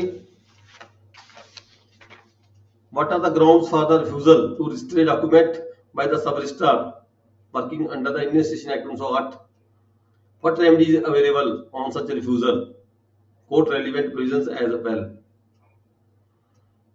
ਜਦੋਂ ਤਹਿਸੀਲਦਾਰ ਨੇ ਵਸੀਕੇ ਨੂੰ ਕਿਸੇ ਨੂੰ ਰਿਫਿਊਜ਼ ਕਰਨਾ ਹੈ ਜੀ, what are the grounds, ਕਿਹੜੀਆਂ ਗਰਾਊਂਡਾਂ ਹੋ ਸਕਦੀਆਂ ਨੇ ਜਿਸ ਵਿੱਚ ਤੇ ਕੋਈ ਡਾਕੂਮੈਂਟ ਰਿਫਿਊਜ਼ ਕੀਤਾ ਜਾਂਦਾ ਤਹਿਸੀਲਦਾਰ ਵੱਲੋਂ? ਦੇਖੋ ਹੁਣ ਇੱਥੇ ਗੱਲ ਕਰਦੇ ਆ, ਆਲਾ ਕਾਹਦੇ ਲਈ ਆਇਆ ਤੁਹਾਡੇ ਕੋਲ? ਰਜਿਸਟਰੀ ਕਰਾਉਣ ਲਈ ਆਇਆ, ਮਤਲਬ ਡਾਕੂਮੈਂਟ ਤੁਸੀਂ ਰਜਿਸਟਰ ਕਰਨਾ ਹੈ। ਰਜਿਸਟਰ ਕਰਨ ਦੇ ਨੂੰ ਤੁਸੀਂ ਇਨਕਾਰ ਕਰਦਾ ਹੈ, ਕਿਉਂ ਕਰਨਾ ਹੈ, ਕਿਹੜੀ ਗਰਾਊਂਡਾਂ ਨੇ? ਮਤਲਬ ਇਹ ਡਾਕੂਮੈਂਟ ਜਿਹੜਾ ਕੁਐਸਚਨ ਤੁਹਾਡਾ ਹੈਗਾ ਕੰਸਰਨ ਕਾਹਦੇ ਨਾਲ ਸੰਬੰਧਿਤ ਹੋ ਗਿਆ? ਰਜਿਸਟ੍ਰੇਸ਼ਨ ਐਕਟ ਨੂੰ, ਰਜਿਸਟ੍ਰੇਸ਼ਨ ਐਕਟ ਨਾਲ ਸੰਬੰਧਿਤ ਹੋ ਗਿਆ। ਠੀਕ ਹੈ ਜੀ। ਰੂਲ 34 ਤੇ 35 ਹੈ ਜੀ। ਡਿਸਟ੍ਰਿਕਟ ਰੋਪੜ ਵਾਲੇ ਦੱਸਣਗੇ ਜੀ, ਸੈਕਸ਼ਨ ਡਿਸਟ੍ਰਿਕਟ ਰੋਪੜ ਵਾਲੇ 70 ਸੈਕਸ਼ਨ ਹੈ ਸਰ। ਮੇਰੀ ਗੱਲ ਸੁਣੋ ਪਲੀਜ਼ ਇੱਕ ਮਿੰਟ। ਡਿਸਟ੍ਰਿਕਟ ਰੋਪੜ ਵਾਲੇ ਦੱਸਣਗੇ ਜੀ ਕਿੱਥੇ ਨਾਲ ਕਿਹੜੀ ਸੈਕਸ਼ਨ ਨਾਲ ਸੰਬੰਧਿਤ ਹੈ ਆਨਸਰ। ਡਿਸਟ੍ਰਿਕਟ ਰੋਪੜ ਮਿਥਿਲੇਸ਼ ਜੀ ਦੱਸੋ। ਅੰਮ੍ਰਿਤਸਰ ਤੋਂ ਦੱਸੋ ਰਜੀਤ ਜੀ, ਤੁਸੀਂ ਦੱਸੋ। ਸਰ ਕਾਪਟਰ ਸੈਕਟਰ ਜੀ ਪੋਜੀਸ਼ਨ ਐਕਟ ਦਾ ਜੀ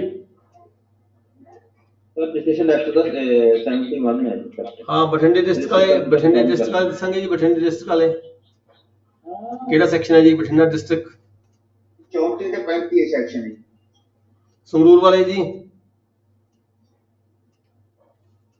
ਜੀ ਪਟਿਆਲਾ ਕਰਨੈਲ ਸਿੰਘ ਰਾਜਕੁਮਾਰ। 71 ਸਰ ਸੰਗਰੂਰ ਤੋਂ ਜੀ। ਹਾਂ ਠੀਕ ਹੈ। ਇਹ ਤੁਹਾਡਾ ਜਿਹੜਾ ਸੈਕਸ਼ਨ ਹੈ ਰੱਤੀ 71 ਹੁਸ਼ਿਆਰਪੁਰ ਤੋਂ ਰੱਤੀ ਜੀ। ਸਰ 71 ਦੱਸਿਆ ਜਨਾਬ ਨੰਬਰ। ਹਾਂ ਬਿਲਕੁਲ ਠੀਕ ਹੈ, ਬਿਲਕੁਲ ਠੀਕ ਹੈ। ਇਹ ਰਿਫਿਊਜ਼ਲ ਜਿਹੜਾ ਹੈਗਾ ਸਾਡਾ ਰਜਿਸਟ੍ਰੇਸ਼ਨ ਐਕਟ 71 to 75 ਜਿਹੜੇ ਸੈਕਸ਼ਨਸ ਨੇ ਡੀਲ ਕਰਦੇ ਆ। ਸੈਕਸ਼ਨ 71 to 75 ਡੀਲ ਕਰਦੇ ਆ ਇਸ ਨੂੰ। ਜਿਹੜਾ ਸਰ ਤੁਹਾਡਾ ਕੁਐਸਚਨ ਹੈ 71 ਚੋਂ ਕਵਰ ਹੋ ਜਾਣਾ। ਹਾਂ।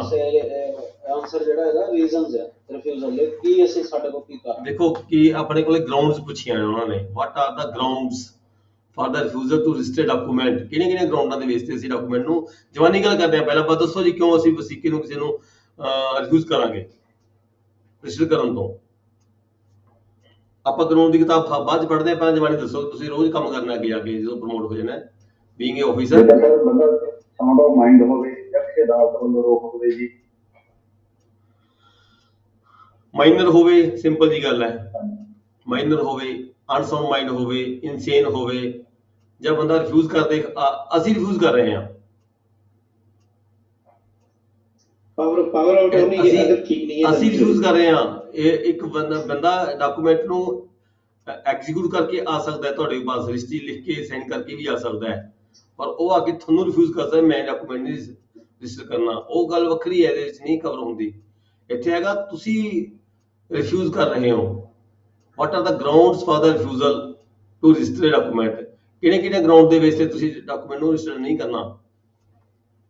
ਅਗਰ ਪਾਵਰ ਆਊਟ ਹੋਣੇ ਸਹੀ ਨਹੀਂ ਤਾਂ ਵੀ ਹੋ ਜਾਏ। ਬਿਲਕੁਲ ਠੀਕ ਹੈ।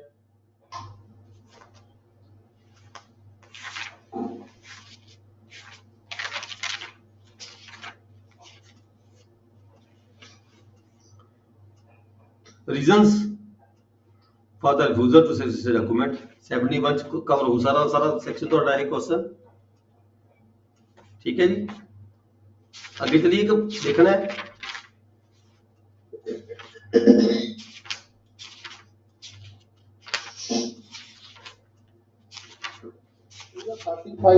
क्लास 2 लिखा जी और ये नाम नहीं समझ सकती है 35 35 दो नंबर पे लिखा हुआ है नाम चेंज करना ਇੱਕ ਘੱਟ ਤਾਂ ਇਨਕਾਰ ਹੀ ਲਿਖਿਆ ਜੀ। Procedure on admission and denial. ये देखो एडमिशन और डिनायल ऑफ एग्जीक्यूशन। एग्जीक्यूशन का मतलब ये होता है भी डॉक्यूमेंट लिख ਜਿਹੜਾ ਬੰਦਾ ਪਾਰਟੀਆਂ ਸੀ ਪਾਰਟੀਆਂ ਨੇ ਡਿਨਾਈ ਕਰ ਦਿੱਤਾ, ਪਾਰਟੀਆਂ ਨੇ ਸਾਈਨ ਨਹੀਂ ਕੀਤੇ ਡਾਕੂਮੈਂਟ ਨੂੰ। ठीक है सर ठीक ਸਾਡੇ ਕੋਲ ਤਾਂ ਪਹੁੰਚੇ ਹੀ ਨਹੀਂ ठीक है ਹੈ ਨਾ।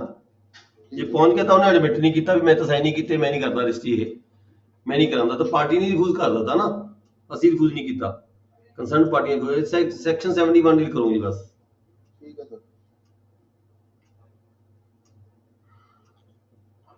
ਫਿਰ ਜੇ ਤੁਸੀਂ ਰਿਫਿਊਜ਼ ਕਰਤਾ ਫਿਰ ਤੁਸੀਂ ਕੀ ਲਿਖੋਗੇ ਉੱਥੇ, ਕਿੱਥੇ ਦਰਜ ਕਰੋਗੇ ਇਸ ਡਾਕੂਮੈਂਟ ਨੂੰ? ਬਹੀ ਨੰਬਰ 2 ਦੇ ਵਿੱਚ ਬੁੱਕ ਨੰਬਰ 2 ਜੀ। ਬੁੱਕ ਨੰਬਰ 2 ਚ ਕਰੋਗੇ।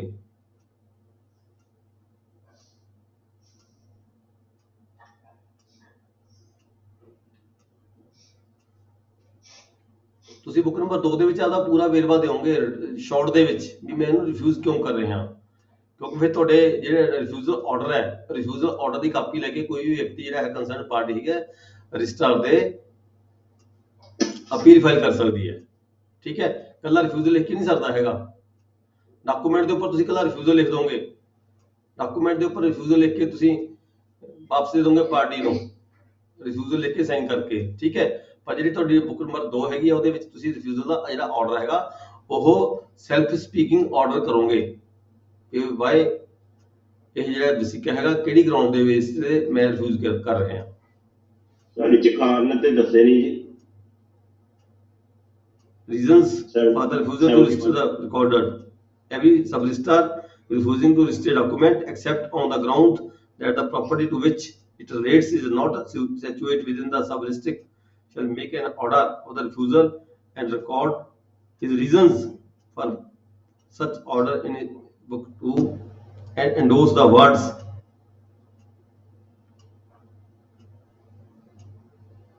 ਸਰ 141 ਚ ਵੀ ਹੈਗਾ ਜੀ ਇਹ ਲਿਖਿਆ ਹੋਇਆ ਸਾਰਾ 141 ਚ ਵੀ ਹੁੰਦਾ ਜੀ 147 ਚ ਇਹ ਰੀਜ਼ਨ ਨਹੀਂ ਦਿੱਤੇ ਕਿਤੇ, ਇਹ ਤਾਂ ਗੱਲਾਂ ਦੱਸ ਸਰ। 147 ਦੇ ਰੀਜ਼ਨ ਦਿੱਤੇ ਨੇ ਜੀ। 35 ਦਾ ਪਾਰਟ 2 ਹੈ ਜੀ। ਹਾਂਜੀ 35 ਦਾ ਪਾਰਟ 2 ਸੈਕਸ਼ਨ 35 ਦਾ ਪਾਰਟ 2 ਰਾਜਕੁਮਾਰ 145 ਦਾ ਸੈਕਸ਼ਨਾਂ ਇਹਦੀਆਂ ਹੋਣੀਆਂ ਨਹੀਂ ਐਕਟ ਦੀਆਂ। ਰਜਿਸਟ੍ਰੇਸ਼ਨ ਐਕਟ ਦੇ ਵਿੱਚ ਵੀ ਹੈ ਰਜਿਸਟ੍ਰੇਸ਼ਨ ਐਕਟ ਦੇ ਵਿੱਚ ਵੀ ਹੈਗਾ ਜੀ ਸਰ ਸੈਕਸ਼ਨ 35 ਦਾ ਪਾਰਟ 2 ਹੈ ਉਹਦੇ ਵਿੱਚ ਹਾਂ ਸੈਕਸ਼ਨ 1908 1908 ਚ ਸਰ ਦੇਖਿਓ ਇੱਕ ਵਾਰੀ ਯਾਰ ਰਜਿਸਟ੍ਰੇਸ਼ਨ ਐਕਟ 1908 ਹੈ ਉਹਦਾ 141 ਨੰਬਰ ਪੈਰਾ ਹੈ। ਮੈਨੂਅਲ ਕੋ 45 ਨਾਮ ਰਜਿਸਟ੍ਰੇਸ਼ਨ ਮੈਨੂੰ ਲੱਗਾ 141 ਸਰ ਲਿਖਿਆ ਇੱਕ ਮਿੰਟ ਸਰ ਸੁਣਿਓ ਬੇਨਤੀ 141 ਲਿਖਿਆ procedure on denial of if the person by whom document purports to be executed denied it is execution if he appear to registering officer to be a minor, an idiot, lunatic, dead, represented, assigned denial officer if sub registrar is bound to record an order of refusal to register। Manual ਚ ਜੀ sir 141 number registration ਮੈਨੂੰ ਹਾਂਜੀ ਬਿਲਕੁਲ ਠੀਕ ਹੈ ਇਹ। ਆਪਾਂ ਦੇਖੋ ਜਦੋਂ ਕੋਈ ਵਿਅਕਤੀ ਮਾਈਨਰ ਹੈ, ਲੂਨੈਟਿਕ ਹੈ, ਇਡੀਅਟ ਹੈ, ਠੀਕ ਹੈ 141 procedure on denial of execution।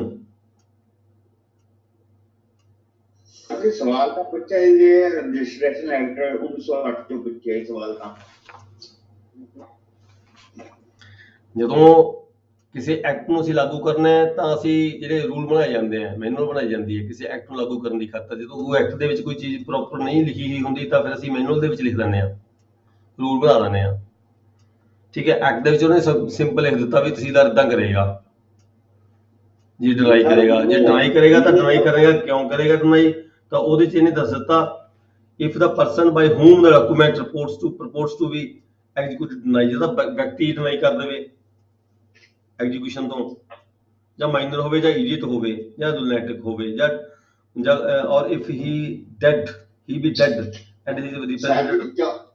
ਸਾਡੀ 34 ਚ ਤਾਂ ਉਹਨਾਂ ਨੇ ਕਹੀ ਦਿੱਤਾ ਨਹੀਂ ਤੇ 35 ਦੇ 2 ਚ ਕਹਿੰਦਾ ਰਿਫਿਊਜ਼ ਕਰਦਾ। 35 ਦਾ 2 3 ਹਾਂਜੀ 35 ਦਾ ਜਿਹੜਾ 2 3 ਉਹਨੂੰ ਰਿਫਿਊਜ਼ ਕਰਦਾ ਜੀ, ਜਿਹੜਾ 34 ਆ ਉਹਨੂੰ ਰਿਫਿਊਜ਼ ਕਰਦੇ। 34 ਤੇ 35 ਦੋਨੇ ਹੋਣਗੇ। Procedure on admission and denial of execution respectively 34 ਦੇ ਵਿੱਚ 35 ਦੇ ਵਿੱਚ 34 ਚ ਇਨਕੁਆਰੀ ਬਿਫੋਰ ਰਜਿਸਟਰਿੰਗ ਮੈਨੀ।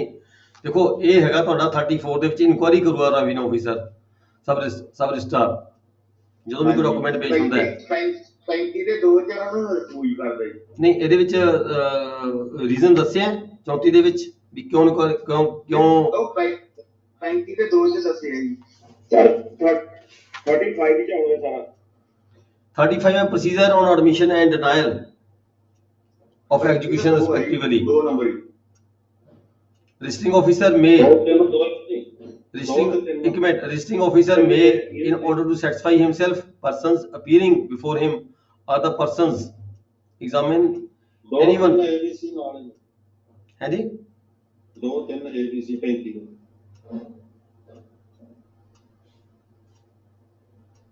ਤਿੰਨ ਦੇ ਵਿੱਚ ਇਹਨਾਂ ਡਿਨਾਈ ਕਰ ਸਕਦਾ ਹੈ, ਮਾਈਨਰ ਹੋਵੇ ਡੈਡ ਹੋਵੇ।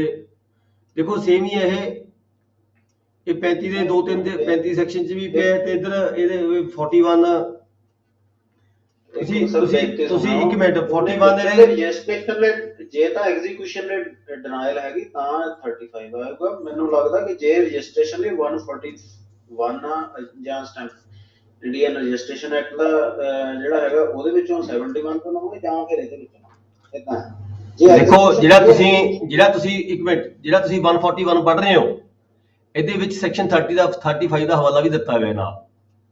ਹਾਂਜੀ ਠੀਕ ਹੈ, ਮਤਲਬ ਕਿ ਇਹ ਸੈਕਸ਼ਨ ਨੂੰ ਹੀ ਲਾਗੂ ਕਰਨ ਦੀ ਖਾਤਰ ਇਹ ਪ੍ਰੋਸੀਜਰ ਬਣਾਇਆ ਗਿਆ ਹੈ। ਸੈਕਸ਼ਨ 35 ਇਹਦੇ ਵਿੱਚ ਕਵਰ ਹੁੰਦਾ ਹੈ 41 ਦੇ ਵਿੱਚ ਵੀ। ਜੇ ਸੈਕਸ਼ਨ 35 ਤੋਂ ਲਿਖ ਦੋ, ਜੇ ਸੈਕਸ਼ਨ 41 ਤੋਂ ਲਿਖ ਦੋ, ਤੁਹਾਡਾ ਦੋਵੇਂ ਚੀਜ਼ਾਂ ਕਵਰ ਹੋ ਜਾਂਦੀਆਂ ਨੇ। ਮੇਨ ਤਾਂ ਇਹ ਹੈਗਾ ਵੀ ਜੇ ਤੁਸੀਂ ਡਿਨਾਈ ਕਰਦੇ ਹੋ ਤਾਂ ਤੁਸੀਂ ਰਿਫਿਊਜ਼ਲ ਆਰਡਰ ਕਰੋਗੇ। ਠੀਕ ਹੈ, ਰੀਜ਼ਨ ਕਿਹੜੇ ਕਿਹੜੇ ਨੇ ਉਹ ਤਾਂ ਤੁਹਾਡੇ ਦੋਨਾਂ ਚ ਆ ਗਏ, ਇੱਧਰ ਵੀ ਆ ਗਏ ਤੇ ਉੱਧਰ ਵੀ ਆ ਗਏ। ਸੈਕਸ਼ਨ 35 ਚ ਵੀ ਲਿਖੇ ਹੋਏ ਨੇ ਉਹੀ ਪ੍ਰੋਸੀਜਰ। ਸੈਕਸ਼ਨ 35 ਦਾ ਹਵਾਲਾ ਸੈਕਸ਼ਨ ਜਿਹੜਾ 141 ਰੂਲ ਦਿੱਤਾ ਤੁਹਾਡਾ ਇਹਦੇ ਵਿੱਚ ਵੀ ਹੈਗਾ ਨਾਲ ਹੀ। ਸਬ register on any such denial has no authority except when specially empowered under section 35 of the act to inquire into the fact of the execution, but is a registrar may do so either on appeal section 73 section 74। ठीक है जी, main ਤੁਸੀਂ ਜਿੱਥੋਂ ਮਰਜ਼ੀ ਲਿਖ ਦੋ, ਦੋਵੇਂ ਪਾਸੇ cover ਹੁੰਦਾ ਹੈ ਜੀ। ਠੀਕ ਹੈ, 35 ਜੋ ਵੀ ਹੁੰਦਾ ਸਾਰਾ 35 ਵੀ ਕਵਰ ਹੁੰਦਾ ਹੈ ਤੇ 141 ਚ ਵੀ ਕਵਰ ਹੁੰਦਾ ਹੈ, ਜਿੱਥੋਂ ਮਰਜ਼ੀ ਲਿਖ ਦੋ। ਰੈਫਰ ਕਰੋ ਐਕਟ ਦੇ ਵਿੱਚ, ਇਹ ਨਹੀਂ ਲੱਭਦਾ ਤਾਂ ਰੂਲਾਂ ਚ ਲਿਖ ਦੋ। ਰੂਲ ਤੇ ਐਕਟ ਰੈਲੀਵੈਂਟ ਨੇ ਇੱਕ ਦੂਜੇ ਦੇ ਨਾਲ। ਠੀਕ ਹੈ ਜਿੱਥੇ ਵੀ ਰੂਲ ਬਣਾਏ ਜਾਂਦੇ ਆ ਤਾਂ ਐਕਟ ਕਿਹੜਾ ਜਿਹੜਾ ਰੂਲ ਬਣਾਇਆ ਗਿਆ ਕਿਹੜੇ ਐਕਟ ਦੇ ਨਾਲ ਸੰਬੰਧਿਤ ਹੈਗਾ ਉਹਦਾ ਹਵਾਲਾ ਵਿੱਚ ਆਮ ਤੌਰ ਤੇ ਆਂਦਾ ਹੈ ਰੂਲ ਦੇ ਵਿੱਚ। ਹੁਣ 141 ਤੁਸੀਂ ਪੜ੍ਹ ਰਹੇ ਹੋ, ਇਹਦੇ ਵਿੱਚ ਸੈਕਸ਼ਨ 35 ਲਿਖਿਆ ਹੋਇਆ ਹੈ। ਠੀਕ ਹੈ ਜੀ, ਅੱਗੇ ਚੱਲਦੇ ਹਾਂ। ਨੋਟ ਕਰ ਲਓ ਜੀ ਇਹ ਆਪਣੇ ਪਾਸ ਤੁਸੀਂ।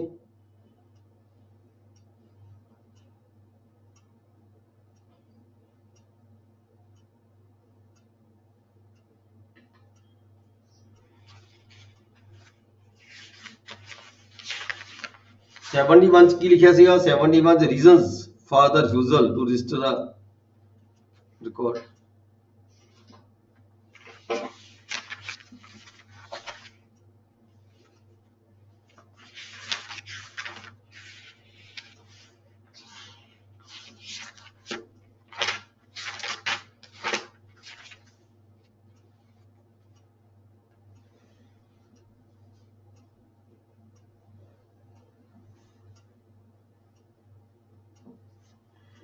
देखो ਇਹਦੇ ਨਾਲ 71 ਵੀ ਕਵਰ ਹੋ ਰਿਹਾ ਹੈ।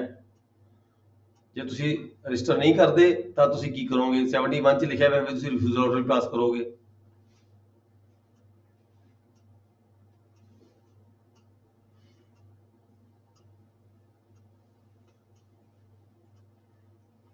ਆਪਣੇ ਨੂੰ ਸਮੇਂ ਨੂੰ ਮੈਨੇਜ ਕਰਦੇ ਹੋਏ ਤੁਸੀਂ ਕਿੱਥੋਂ ਮਰਜ਼ੀ ਕੰਮ ਕਰ ਸਕਦੇ ਹੋ ਜੀ। ਕੋਈ ਹਾਰਡ ਐਂਡ ਫਾਸਟ ਨਹੀਂ ਵੀ ਤੁਸੀਂ ਰੂਲ ਹੀ ਲਿਖਣਾ ਜਾਂ ਤੁਸੀਂ ਸੈਕਸ਼ਨ ਹੀ ਲਿਖਣਾ ਜਾਂ ਕੁਝ ਲਿਖਣਾ ਹੈ। दोनों चीजों का हवाला पा के दोहे विच रूल पा दो, विच सेक्शन पा दो। ठीक है जी, ठीक है सर जी, अगला क्वेश्चन बोलो। हाँ नेक्स्ट चलो जी। Will a sub registrar refuse to register a document if the document is in a language not known to him? दसो जी। नहीं सर, नहीं रिफ्यूज नहीं कर सकता। ट्रांसलेशन करवाओ, ਉਹਦੇ ਨਾਲ ਕਾਪੀ ਲਾਓ। सेक्शन 19 लैंग्वेज के बारे है जी। Document in language not understood by the sub registrar registering officer.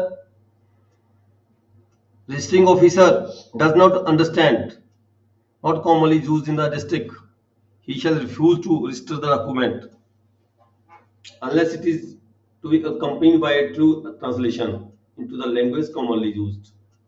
ठीक है, जो वो commonly used जी लैंग्वेज है वो नाल नहीं लेके आंदे, नाल लगा के ਤਾਂ ਰਿਫਿਊਜ਼ ਕਰ ਦੇਗਾ। ਠੀਕ ਹੈ, ਅਥਰਵਾਈਜ਼ ਉਹਨੂੰ ਕਿਹਾ ਜਾਏਗਾ ਵੀ ਤੁਸੀਂ ਇਹ ਡਾਕੂਮੈਂਟ ਦੀ ਜਿਹੜੀ ਟ੍ਰਾਂਸਲੇਸ਼ਨ ਕਾਪੀ ਹੈ ਨਾਲ ਲਗਾਓ। ਠੀਕ ਹੈ ਜੀ, ਸੈਕਸ਼ਨ 19 ਇਹ ਰੂਲਾਂ ਚ 185 ਰੂਲ ਚ ਵੀ ਦਿੱਤਾ ਹੈ ਨਾਲ 185 ਰੂਲ ਵੀ ਹੈਗੇ ਆ ਇਹਦੇ ਵਿੱਚ। ਸਰ ਇੱਕ ਦੱਸਿਓ ਸਿਰਫ ਤੇ ਜੇ ਅਸੀਂ ਕਿਸੇ ਐਕਟ ਦਾ ਵੀ ਰੈਫਰੈਂਸ ਦੇਣਾ ਸਾਨੂੰ ਕੁਐਸਚਨ ਦੇ ਮਾਰਕਸ ਤਾਂ ਪੂਰੇ ਮਿਲਣਗੇ ਨਾ। ਜ਼ਰੂਰੀ ਤਾਂ ਨਹੀਂ ਵੀ ਜੇ ਰੂਲ ਨਹੀਂ ਲੱਭਦਾ ਸਾਨੂੰ ਅਸੀਂ ਐਕਟ ਤੋਂ ਰੂਲ ਦੇਣੇ ਕੋਈ ਜ਼ਰੂਰੀ ਨਹੀਂ ਹੈ। ਰੂਲ ਤਾਂ ਦੇਖੋ ਤਾਂ ਹੈ ਦੰਨਿਆ ਸੀ ਜਦੋਂ ਸਾਡੇ ਐਕਟ ਦੇ ਵਿੱਚ ਘਰ ਪੂਰਾ ਨਹੀਂ ਹੁੰਦਾ। ਠੀਕ ਹੈ ਸਰ। ਹਾਂ, ਜਦੋਂ ਰੂਲਾਂ ਚ ਐਕਟ ਦੇ ਵਿੱਚ ਕਿਤੇ ਸਾਨੂੰ ਕੋਈ ਕਮੀ ਪੇਸ਼ੀ ਰਹਿ ਜਾਂਦੀ ਹੈ ਪਰ ਸਾਨੂੰ ਹੋਰ ਅੱਗੇ ਸਾਡੇ ਮੂਹਰੇ ਕੋਈ ਪ੍ਰੋਬਲਮ ਖੜੀ ਹੁੰਦੀ ਹੈ ਤਾਂ ਉਹ ਐਕਟ ਦੇ ਵਿੱਚ ਸਾਨੂੰ ਸਮਾਧਾਨ ਉਹਦਾ ਨਹੀਂ ਮਿਲਦਾ ਤਾਂ ਰੂਲ ਸਰਕਾਰ ਰੂਲ ਬਣਾਉਂਦੀ ਹੈ ਸਮੇਂ-ਸਮੇਂ ਤੇ। ਤੁਹਾਨੂੰ ਵੀ ਜੇ ਕਿਤੇ ਦਿੱਕਤ ਕਦੇ ਕੰਮ ਕਰਨ 'ਚ ਕੋਈ ਆਉਂਦੀ ਹੈ, ਨਾ ਤੁਹਾਡੇ ਐਕਟਾਂ 'ਚ ਪ੍ਰੋਵੀਜ਼ਨ ਹੈ, ਨਾ ਤੁਹਾਡੇ ਰੂਲਾਂ 'ਚ ਪ੍ਰੋਵੀਜ਼ਨ ਹੈ, ਤਾਂ ਤੁਸੀਂ ਵੀ ਉਸ ਨੂੰ ਰੈਫਰੈਂਸ ਬਣਾ ਕੇ ਸਰਕਾਰ ਨੂੰ ਭੇਜ ਸਕਦੇ ਹੋ ਤਾਂ ਕਿ ਫਿਰ ਉਹਦੇ ਲਈ ਫਿਰ ਨਵਾਂ ਰੂਲ ਬਣ ਜਾਂਦਾ ਹੈ। ਇਹ ਜਿਹੜਾ ਤੁਹਾਡਾ ਇਹ ਕੁਐਸਚਨ ਨੰਬਰ 5 ਪੜ੍ਹ ਰਿਹਾ, ਇਹ ਸੈਕਸ਼ਨ 19 ਨਾਲ ਸੰਬੰਧਿਤ ਹੈ, ਇਹ ਰੂਲਾਂ ਵਿੱਚ ਵੀ ਹੈਗਾ 185 ਦੇ ਵਿੱਚ। ਨੈਕਸਟ ਹੈਗਾ ਜੀ, who is authorized to present a document for the registration. ਕਿਹੜਾ ਵਿਅਕਤੀ ਅਥੋਰਾਈਜ਼ ਹੈਗਾ ਡਾਕੂਮੈਂਟ ਪੇਸ਼ ਕਰਦਾ ਹੈ 32 ਨੰਬਰ ਰਜਿਸਟਰੀ ਦੇ ਲਈ? ਦੇਖੋ ਸੈਕਸ਼ਨ 32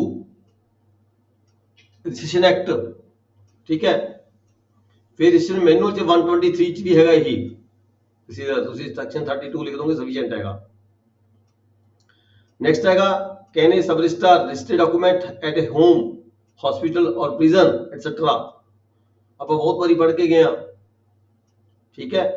ਕਿਸੇ ਦੇ ਘਰ ਜਾ ਕੇ ਜਾਂ ਹਸਪਤਾਲ ਦੇ ਵਿੱਚ ਜਾਂ ਕਿਸੇ ਜੇਲ੍ਹ ਦੇ ਵਿੱਚ 28 ਹੈ ਜੀ। 38 ਜੀ, ਕਿੰਨਾ? 38 ਜੀ, 28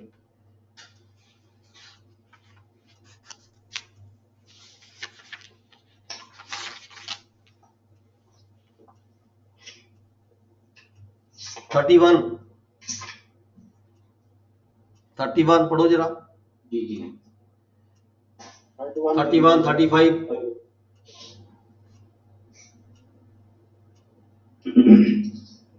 31 ਠੀਕ ਹੈ ਸਰ।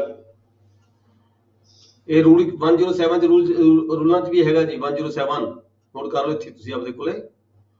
107 ਰੂਲਾਂ 'ਚ ਵੀ ਲਿਖ ਸਕਦੇ ਹੋ।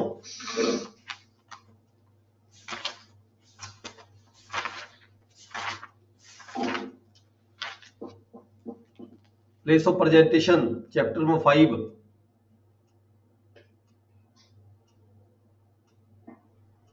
Place of presentation.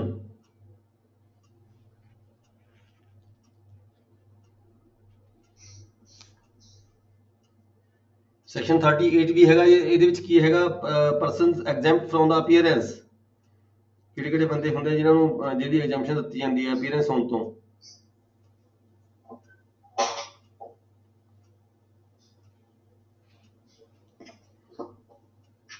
नेक्स्ट चलते हैं जी अगे। What is the difference between the execution and recession? Execution ते रिसेशन की फर्क है जी? What is the difference between the execution and recession? Execution दे विच ਜਿਹੜੀ ਇਹ ਪਾਰਟੀ ਨੇ ਕਰਨੀ ਹੈ। हाँ ਰਜਿਸਟ੍ਰੇਸ਼ਨ ਜਿਹੜੀ ਹੈਗੀ ਹੈ ਰਜਿਸਟ੍ਰੇਸ਼ਨ ਆਫਿਸ ਕੋਲ। किथे है जी? ये लिखा अपने पास ਕਿਹੜਾ ਲਿਖਾਂਗੇ? 35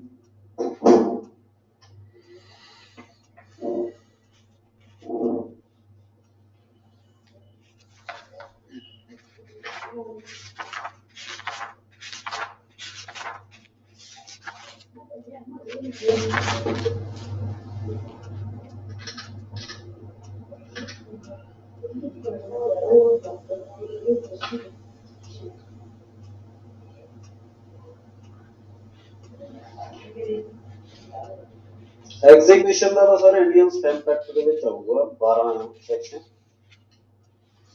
ਇਹ ਤੁਸੀਂ ਦੇਖੋਗੇ ਜੀ ਰੂਲ 136 ਰੂਲ 136 ਦਾ part 3 meaning of execution. Meaning of execution 136 sir ਕਿੰਨਾ? 136 ਦਾ 3 part, third part rules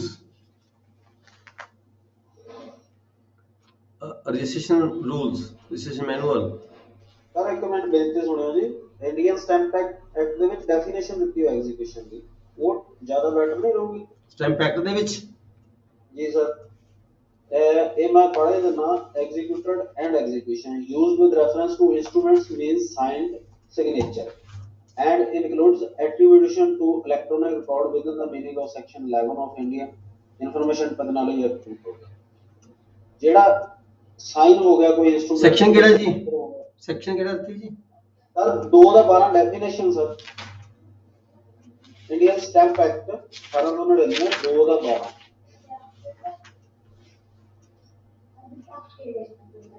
executed and execution ਹਾਂਜੀ ਇਹੀ ਹੈ ਜਿਹੜਾ ਅਸੀਂ ਡਾਕੂਮੈਂਟ ਕੋਈ ਵੀ ਇੰਸਟਰੂਮੈਂਟ ਹੈ ਜਾਂ ਡਾਕੂਮੈਂਟ ਨੂੰ ਸਾਈਨ ਕਰ ਦਿੰਦੇ ਸਿਗਨੇਚਰ ਹੋ ਜਾਂਦੇ ਉਹ ਐਗਜ਼ੀਕਿਊਟ ਹੋ ਗਿਆ ਠੀਕ ਹੈ ਇਹਦੇ ਵਿੱਚ ਮੈਨੂੰ ਲੱਗਦਾ ਕਵਰ ਹੋ ਜਾਣਾ ਚਾਹੀਦਾ ਨਹੀਂ ਫਿਰ ਤੁਹਾਨੂੰ ਇੱਥੇ ਨੰਬਰ ਹੀ ਨਾ ਮਿਲਦੇ ਥੋੜਾ ਕੁਐਸਚਨ ਜ਼ਿਆਦਾ ਵੱਡਾ ਹੈ ਨਾ ਜੀ ਇਹ ਇੱਕ ਲਾਈਨ ਚ ਨਹੀਂ ਤੁਹਾਨੂੰ ਸਰਦਾ ਹੈਗਾ ਅੱਛਾ ਸਰ ਹਾਂ ਨਹੀਂ ਇੱਥੋਂ ਨਹੀਂ ਤੁਸੀਂ ਕਵਰ ਕਰ ਪਾਓਗੇ ਇਹ ਤਾਂ ਕੱਲਾ ਐਗਜੀਕਿਊਸ਼ਨ ਦੀ ਡੈਫੀਨੇਸ਼ਨ ਦੇਤੀ ਠੀਕ ਹੈ ਸਾਡੇ ਤੋਂ ਪੁੱਛਿਆ ਗਿਆ differentiate between the sorry what is the difference between the execution and registration ठीक है ये execution ਦਾ ਠੀਕ ਹੈ ਜਦੋਂ ਦੋ ਪਾਰਟੀਆਂ ਨੇ ਸਾਈਨ ਕਰ ਦਿੱਤੇ ਤਾਂ ਡਾਕੂਮੈਂਟ ਐਗਜ਼ੀਕਿਊਟ ਹੋ ਗਿਆ ਕਿ ਸਬ ਰਜਿਸਟਰ ਨੇ ਜੋ ਰਜਿਸਟਰ ਕਰਨਾ ਹੈ ਉੱਥੇ ਹੋ ਗਿਆ ਇਹ ਤੁਸੀਂ 136 ਦਾ 3 ਤੇ 141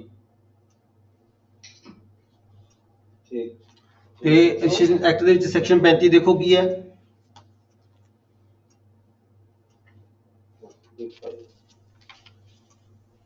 procedure on admission and denial of execution ਵਿੱਚ ਕੀ ਕਿਹਾ ਹੈਗਾ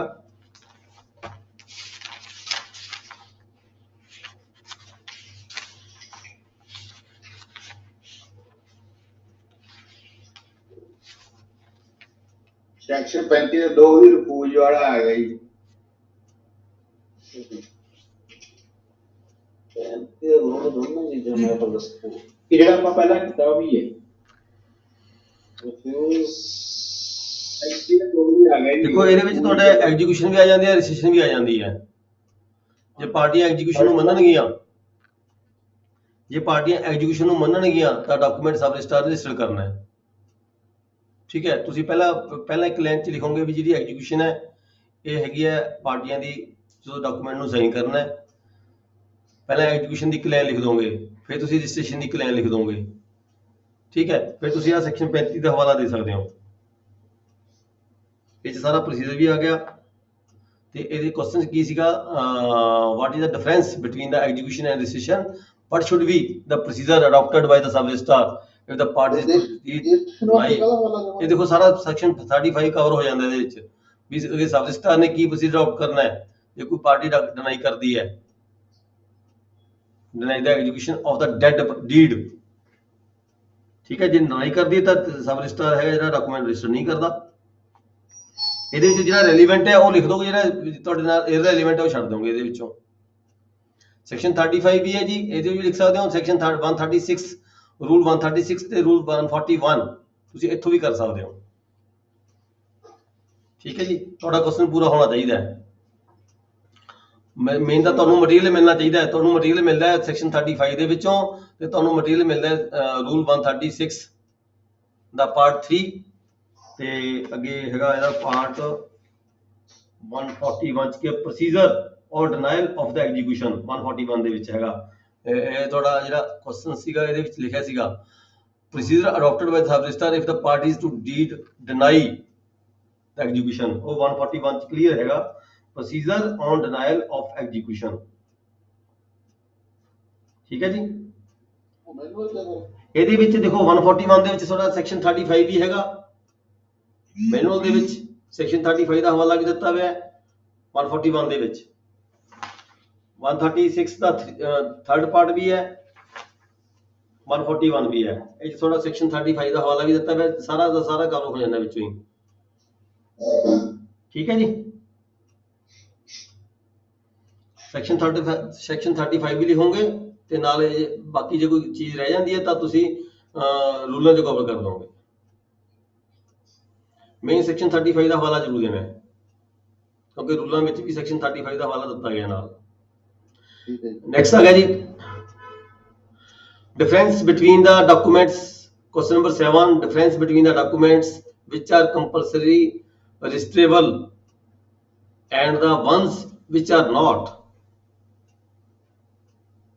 देखो आपको पढ़े सी सेक्शन 17 सेक्शन 18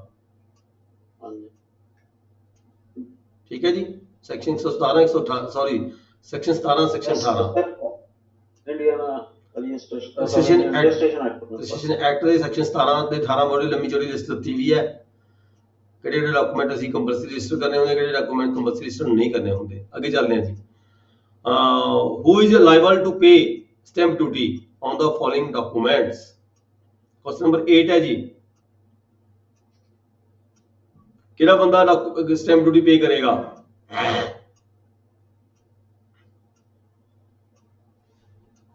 ਕਾਹਦੇ ਤੇ? ਸੈਟਲਮੈਂਟ ਦਾ ਕੋਈ ਡਾਕੂਮੈਂਟ ਹੈ, ਸੈਟਲਮੈਂਟ ਹੈ ਪਾਰਟੀਆਂ ਦੇ ਵਿਚਕਾਰ ਹੋਈ, ਸਰਟੀਫਿਕੇਟ ਆਫ ਸੇਲ ਹੈ, ਲੀਜ਼ ਡੀਡ ਹੈ, ਸੇਲ ਡੀਡ ਹੈ, ਇੰਸਟਰੂਮੈਂਟ ਆਫ ਪਾਰਟੀਸ਼ਨ ਹੈ। ਇਹਦੇ ਤੇ ਕਿਹੜਾ ਕਿਹੜਾ ਵਿਅਕਤੀ ਡਾਕੂਮੈਂਟ ਜਿਹੜੀ ਹੈਗੀ ਹੈ ਆਪਣੀ ਸਟੈਂਪ ਡਿਊਟੀ ਪੇ ਕਰਦਾ ਹੈ?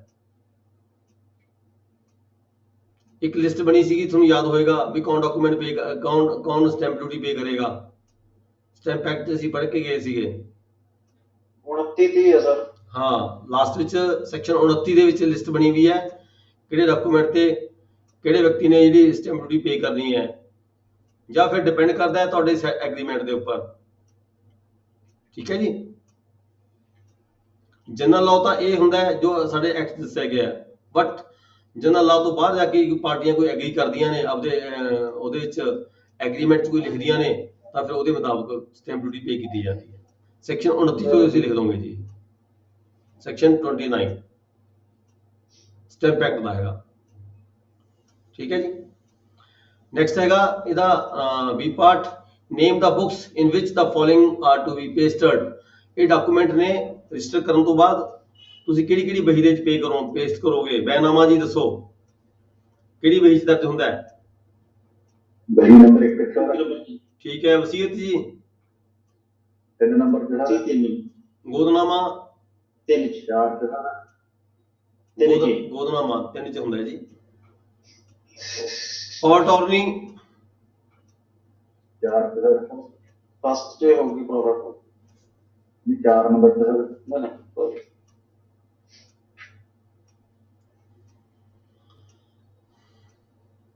ਪਾਵਰ ਟੌਰਨੀ 4 ਨੰਬਰ 'ਚ ਆਉਂਦੀ ਹੈ ਜੀ। ਸੈਕਸ਼ਨ 52 ਵਾਲਾ ਦੇ ਮਨ ਜੀ 51 ਦਾ ਵੈਸੇ ਪ੍ਰੈਕਟੀਕਲ ਤੌਰ ਤੇ ਸਰ ਗੋਦਨਾਮਾ ਵੀ 4 ਤੇ ਹੁੰਦਾ ਜੀ। ਨਹੀਂ ਗੋਦਨਾਮਾ ਤਾਂ 3 'ਚ ਹੀ ਆਏਗਾ, ਵਸੀਅਤ ਵੀ ਗੋਦਨਾਮਾ ਵੀ। ਸੈਕਸ਼ਨ 51 ਦਿਖਾਂਗੇ ਜੀ ਹੈ section 51 section 51 registration act 51 registration act ਜੀ।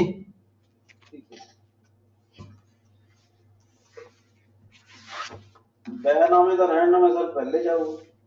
ਹਾਂ, ਰਿਫਿਊਜ਼ਲ ਆ ਜੋ ਦੂਜੇ। ਰਿਫਿਊਜ਼ਲ ਦੂਜੀ ਜਾਏਗਾ। ਰਿਫਿਊਜ਼ਲ ਦਾ ਡਾਕੂਮੈਂਟ ਤੁਹਾਡੇ ਕੋਲ ਕੋਈ ਨਹੀਂ ਹੁੰਦਾ, ਪਰ ਤੁਸੀਂ ਆਰਡਰ 2 ਨੰਬਰ 'ਚ ਪਾਣਾ ਹੁੰਦਾ। ਠੀਕ ਹੈ ਜੀ। ਜਿਹੜੀਆਂ ਫਰਮਾਂ ਦੀ ਰਜਿਸਟ੍ਰੇਸ਼ਨ ਹੈ ਉਹ ਸਰ 4 ਚ ਆਊਗੀ।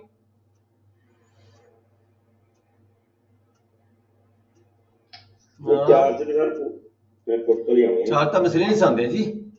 ਨਹੀਂ ਸਰ ਬੇਨਤੀ ਸੁਣਿਓ, ਮੈਂ ਦੁਬਾਰਾ ਬੋਲਦਾ। ਹਾਂ। ਜਿੱਦਾਂ ਕੋਈ ਫਰਮ ਰਜਿਸਟਰਡ ਕਰਾਉਂਦਾ ਕੋਈ ਬੰਦਾ, ਉਹ 4 ਚ ਆਊਗਾ ਕਿ ਪਹਿਲੇ ਚ ਆਊਗਾ?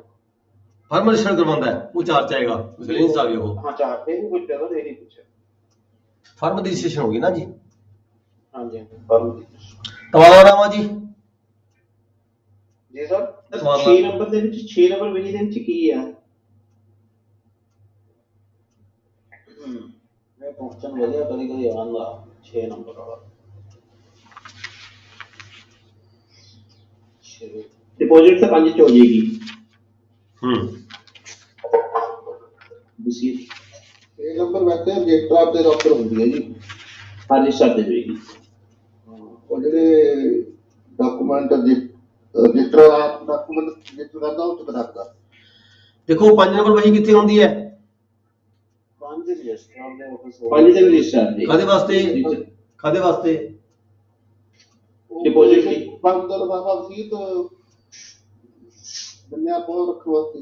ਹਾਂ, ਵਸੀਤਾਂ ਵਗੈਰਾ ਰੱਖਣ ਦੇ ਵਾਸਤੇ। ਜਿਹੜੀ 6 ਨੰਬਰ ਵਹੀ ਹੁੰਦੀ ਹੈ ਨਾ ਜੀ, ਰਜਿਸਟਰਾਰ ਨੂੰ ਅਧਿਕਾਰ ਹੁੰਦਾ ਹੈ ਆਪਣੇ ਜ਼ਿਲ੍ਹੇ ਦੇ ਵਿੱਚ ਕੋਈ ਵੀ ਡਾਕੂਮੈਂਟ ਜਿਹਨੂੰ ਸਬ ਰਜਿਸਟਰਾਰ ਰਜਿਸਟਰ ਕਰ ਸਕਦਾ ਹੈ, ਉਸ ਡਾਕੂਮੈਂਟ ਨੂੰ ਰਜਿਸਟਰਾਰ ਵੀ ਰਜਿਸਟਰ ਕਰ ਸਕਦਾ ਹੈ। Yeah, sir. In the addition to books specified above, there shall be kept in every ministry office a memorandum book to be called book number 6 for the purposes of recording brief of steps of power attorneys authenticated under clause 1 of 30 section 33 of the act. This shall contain the following headings. ਦੇਖੋ ਇਨ routine ਤਾਂ ਇਹ ਜਿਹੜੀ books ਹੈਗੀ 6 number ਕਿਤੇ ਲਾਗੂ ਨਹੀਂ ਹੁੰਦੀ, ਚੱਲਦੀ ਨਹੀਂ ਰਹੀ ਕਿਤੇ ਵੀ। ਮੈਂ ਤਾਂ ਕਿਤੇ ਲੱਗੀ ਦੇਖੀ ਨਹੀਂ ਹੈਗੀ। ਇੱਕ ਵਾਰ ਸਰ ਚਰਚ ਦੀਆਂ ਰਜਿਸਟਰੀਆਂ ਰਜਿਸਟਰਡ ਕਰਾਈਆਂ ਸੀ ਤਾਂ ਉਹ ਰਜਿਸਟਰ ਦੇ ਆਫਿਸ ਵੀ ਦਰਜ ਹੋਈਆਂ ਸੀ ਤਾਂ ਤਹਿਸੀਲ ਦੇ ਵਿੱਚ ਵੀ, ਤਾਂ ਉਹਦੇ ਵਿੱਚ ਮੈਨੂੰ ਲੱਗਦਾ ਇਹ 6 ਨਹੀਂ ਨੰਬਰ ਬੁੱਕ ਨਹੀਂ ਨਹੀਂ ਨਹੀਂ ਜਿਹਦੇ ਨਹੀਂ ਵਿੱਚ ਮੈਮੋਰੈਂਡਮ ਪੇਸਟ ਹੋਣਗੇ ਇਹਦੇ। ਬਾਕੀ ਜਿਹੜੇ ਬਾਹਰਲੇ ਤਹਿਸੀਲਾਂ ਚੋਂ ਪਰਚੇ ਯਾਦਾਸ਼ਤ ਆਉਂਦੇ ਨੇ, ਹਾਂਜੀ ਉਹ ਮੈਮੋਰੈਂਡਮ ਦਰਜ ਹੋਣਗੇ ਇਹਦੇ 6। ਪਰਚੇ ਯਾਦਾਸ਼ਤ ਦੀਆਂ ਬਾਹਰਲੇ ਤਹਿਸੀਲਾਂ ਚੋਂ ਹੋ ਕੇ ਆ ਗਏ, ਕਿਸੇ ਹੋਰ ਜ਼ਿਲ੍ਹੇ 'ਚ ਰਜਿਸਟਰੀ ਹੋਈ ਹੈ, ਕਿਸੇ ਹੋਰ ਜ਼ਿਲ੍ਹੇ 'ਚ ਰਜਿਸਟਰੀ ਹੋਈ ਹੈ, ਅਸੀਂ ਪਰਚਾ ਭੇਜ ਰਹੇ ਹਾਂ। ਠੀਕ ਹੈ ਜੀ। ਇਹ ਰੱਖਣੇ ਕਿੱਥੇ ਰਜਿਸਟਰ ਦੇ ਆਫਿਸ ਹੁੰਦੀ ਹੈ ਕਿ ਸਬ ਰਜਿਸਟਰ ਦੇ 6 ਨੰਬਰ ਰਜਿਸਟਰ ਦੇ ਰਜਿਸਟਰ ਦੇ ਆਫਿਸ ਹੋਏਗੀ ਫਿਰ, ਉਹਨਾਂ ਕੋਲ ਆਏਗੀ ਰਜਿਸਟਰ ਤੋਂ ਜੋ ਡਾਕੂਮੈਂਟ ਆ ਗਿਆ ਉਹਨੇ ਅੱਗੇ ਭੇਜ ਦੇਣਾ ਸਬ ਰਜਿਸਟਰ ਨੂੰ। ਠੀਕ ਹੈ ਜੀ, ਠੀਕ ਹੈ ਠੀਕ ਹੈ। ਨੈਕਸਟ ਕੁਐਸਚਨ ਹੈ ਜੀ, what lands are exempted from the purview of the Punjab Land Reforms Act? ਇਹ ਕੀ ਹੈ? ਹਾਂਜੀ ਹਾਂ। ਮਾਸਟਰ ਸਾਹਿਬ ਦੁਆਰਾ ਬੋਲੋ। ਹਾਂ, what lands are exempted from the purview of the Punjab Land Reforms Act 1972। ਹੁਣ ਦੇਖੋ ਇਹ ਪਹਿਲਾਂ ਤੁਹਾਡਾ ਚੱਲ ਰਿਹਾ ਸੀ ਸੈਸ਼ਨ ਦੇ ਲਈ ਸਾਰਾ, ਇਹ ਕੁਐਸਚਨ ਦੀ ਰੈਲੇਵੈਂਸੀ ਕਿਵੇਂ ਹੈ ਜੀ, ਸਿਲੇਬਸ ਕੀ ਹੈ, ਤੁਹਾਡੇ ਬੁੱਕਸ ਕਿਹੜੀਆਂ ਨੇ? ਹੈਗੀ ਹੈ ਸਭ ਬੰਦ ਹੈ ਕਿ 14 ਨੰਬਰ ਚ Punjab land reforms act 1972। Sir ਵਾਚੂ ਵੀ ਠੀਕ ਹੈ, ਤੁਹਾਡੇ ਲੈਂਡ ਰਿਫਾਰਮਸ ਐਕਟ ਦਾ ਕੁਐਸਚਨ ਆ ਗਿਆ ਜੀ ਹੁਣ ਇਹ ਨੈਟ ਬੰਦ ਹੋ ਗਿਆ ਸੀ ਸਰ, ਕੁਐਸਚਨ ਕੀ ਸੀ? ਹੈ ਨੈਟ ਬੰਦ ਹੋ ਗਿਆ ਸੀ, ਕੁਐਸਚਨ ਕੀ ਸੀ? what lands are exempted from the purview of the Punjab Land Reforms Act 1972? ਕਿਹੜੀਆਂ ਲੈਂਡ ਜਿਹੜੀਆਂ exempted ਹੈਗੀਆਂ ਨੇ, ਜਿਹੜਾ 1972 ਦੇ ਐਕਟ ਦੇ ਵਿੱਚ ਕਵਰ ਨਹੀਂ ਹੁੰਦੀਆਂ? 14 ਨੰਬਰ ਸੈਕਸ਼ਨ ਹੈ ਸਰ, ਸਾਰੇ ਤੇ 27 ਨੰਬਰ ਦੇਖੋ ਜੀ। ਇਹ ਲਾਰ ਕੇ 1972 27। ਹਾਂ ਸੈਕਸ਼ਨ 27 ਦੇਖੋ ਜੀ, ਲੈਂਡ ਰਿਫਾਰਮਸ ਐਕਟ। 14 ਚ ਚੈਰੀਟੇਬਲ ਜਾਂ ਹੋਰ ਵੀ ਸੰਸਥਾ ਜਿਹੜੇ ਗਊਸ਼ਾਲਾ ਦੀਆਂ ਉਹਨਾਂ ਚ ਹੁੰਦੀਆਂ, ਜਿਹੜੀਆਂ 27 ਚ ਸਾਰੀਆਂ ਹੁੰਦੀਆਂ ਨੇ। 27 ਦਾ ਲਿਖਿਆ ਵੀ ਇਹਨਾਂ ਜ਼ਮੀਨਾਂ ਦੇ ਐਕਟ ਲਾਗੂ ਨਹੀਂ ਹੁੰਦਾ। ਸੈਕਸ਼ਨ 27 14 ਜ਼ਿਲ੍ਹੇ ਵਿੱਚ ਜਿਹੜੀਆਂ ਧਾਰਮਿਕ ਜਗ੍ਹਾ ਹੈਗੀਆਂ।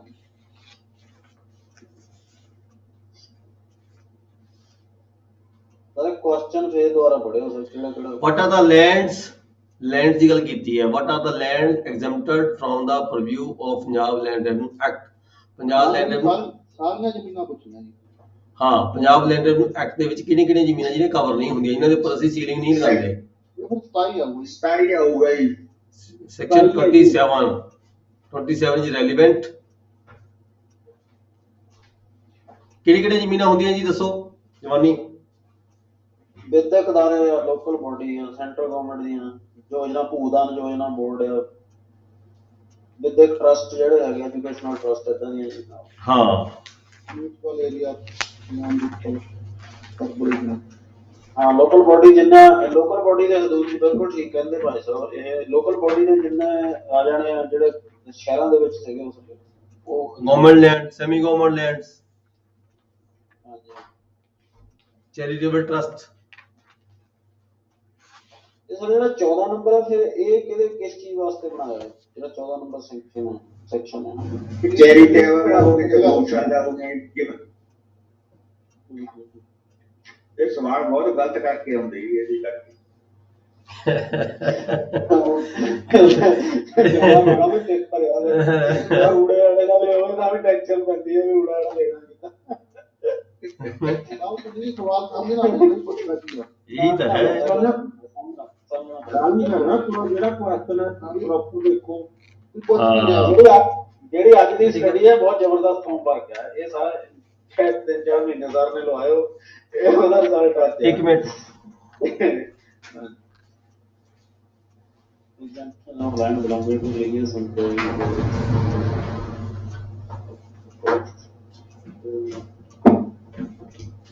Data points provided the exemptions were separate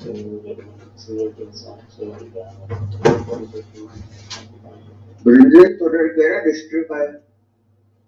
ਹਾਂਜੀ ਸਰ, ਮੈਨੂੰ ਪੁੱਛਦੇ ਸਰ, ਤੁਹਾਡਾ ਜ਼ਿਲ੍ਹਾ ਕਿਹੜਾ ਜੀ ਤੁਹਾਡਾ? ਮੈਨੂੰ ਪੁੱਛਦੇ ਬਾਬਾ ਜੀ। ਹਾਂਜੀ ਹਾਂਜੀ, ਤੁਹਾਨੂੰ ਪੁੱਛ ਰਹੇ, ਜ਼ਿਲ੍ਹਾ ਕਿਹੜਾ ਤੁਹਾਡਾ ਜੀ? ਮੇਰਾ ਹੁਸ਼ਿਆਰਪੁਰ ਹੈ ਜੀ। ਉਹ ਜੀ ਇਹ ਤਾਂ ਇਹਨਾਂ ਨੇ ਤਾਂ ਬਹੁਤ ਮਿਹਨਤ ਕੀਤੀ ਵੀ ਹੈ, ਸਾਰੇ ਪੇਪਰ ਪਾਸ ਕਰਨਗੇ ਇੱਕ ਵਾਰੀ 'ਚ, ਕਿਉਂਕਿ ਇਹ ਮੈਨੂੰ ਪਤਾ ਹੈ ਵੀ ਇਹ ਵਧੀਆ ਰੈਗੂਲਰ ਸਟੱਡੀ ਇਹਨਾਂ ਨੇ ਮਿਹਨਤ ਕੀਤੀ ਵੀ ਹੈ ਪੂਰੀ, ਹੈ ਜੀ। ਤੇ ਮੈਂ ਸਾਰਿਆਂ ਨੂੰ ਕਹਾਂਗਾ ਤੁਸੀਂ ਵੀ ਸਾਰੇ ਇਹਨਾਂ ਦੀ ਤਰ੍ਹਾਂ ਪੜ੍ਹੋ ਤਾਂ ਕਿ ਤੁਹਾਡੇ ਵੀ ਸਾਰਿਆਂ ਦੇ ਪੇਪਰ ਪਾਸ ਹੋਣ ਇੱਕੋ ਵਾਰ 'ਚ। ਮੈਨੂੰ ਬੜੀ ਖੁਸ਼ੀ ਹੈ ਜਦੋਂ ਬੰਦਾ, ਮੇਰੇ ਕਈ ਸਟੂਡੈਂਟ ਜਿਹੜੇ ਪਹਿਲਾਂ ਪੜ੍ਹੇ ਗਏ ਨੇ ਕਿ ਇਹਨਾਂ ਨੇ ਪੂਰੇ ਪੇਪਰ ਇੱਕੋ ਵਾਰ 'ਚ ਕਲੀਅਰ ਕੀਤੇ ਨੇ, ਜਿਨ੍ਹਾਂ ਨੇ ਥੋੜਾ ਸੀਰੀਅਸ ਹੋ ਕੇ ਸਟੱਡੀ ਕੀਤੀ ਹੈ। ਲੁਧਿਆਣਾ ਤੋਂ ਲੜਕੀ ਸੀ ਇੱਕ, ਉਹਨੇ ਪੂਰੇ ਪੇਪਰ ਇੱਕੋ ਵਾਰ 'ਚ ਪਾਸ ਕਰ ਰਹੇ ਫਸਟ ਟਾਈਮ ਦੇ ਵਿੱਚ। ਜਦੋਂ ਕਿ ਉਹ ਸਟੱਡੀ ਸ਼ੁਰੂ ਕੀਤੀ ਸੀ ਤਾਂ ਉਹਨੂੰ ਬੁੱਕਸ ਬਾਰੇ ਵੀ ਕੋਈ ਜਾਣਕਾਰੀ ਨਹੀਂ ਸੀਗੀ ਹੈਗੀ ਪ੍ਰੋਪਰ। ਠੀਕ ਹੈ, ਇਹਦੇ ਸਾਡੇ ਪਟਿਆਲੇ ਦੇ ਕੋਈ ਮਨਵਿੰਦਰ ਸਿੰਘ ਕਾਨੂੰਗੋ ਹੈਗੇ ਆ, ਉਹਨਾਂ ਨੇ ਵੀ ਪੂਰੇ ਪੇਪਰ ਸਾਰੇ ਇੱਕੋ ਵਾਰ ਪਾਸ ਕੀਤੇ। ਕਈ ਸਟੂਡੈਂਟ ਹੈਗੇ ਆ ਜਿਨ੍ਹਾਂ ਨੇ ਥੋੜਾ ਸੀਰੀਅਸ ਹੋ ਕੇ ਸਟੱਡੀ ਕੀਤੀ ਹੈ ਤੇ ਸਾਰੇ ਦੇ ਸਾਰੇ ਪੇਪਰ ਫਸਟ ਅਟੈਂਪਟ ਦੇ ਵਿੱਚ ਕਲੀਅਰ ਕੀਤੇ ਹੈ।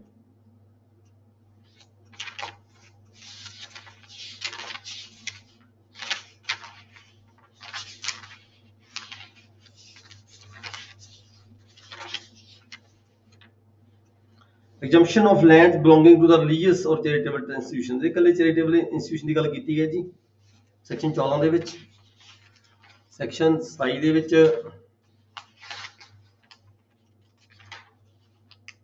ਹੈਗਾ exemption of certain lands from the operation of the act।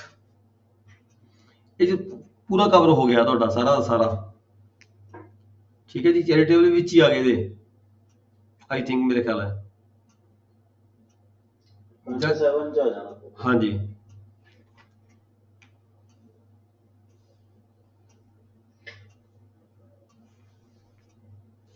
$27 ਲਿਖ ਦੋਗੇ ਜੀ, ਠੀਕ ਹੈਗਾ। Exemption of the lands.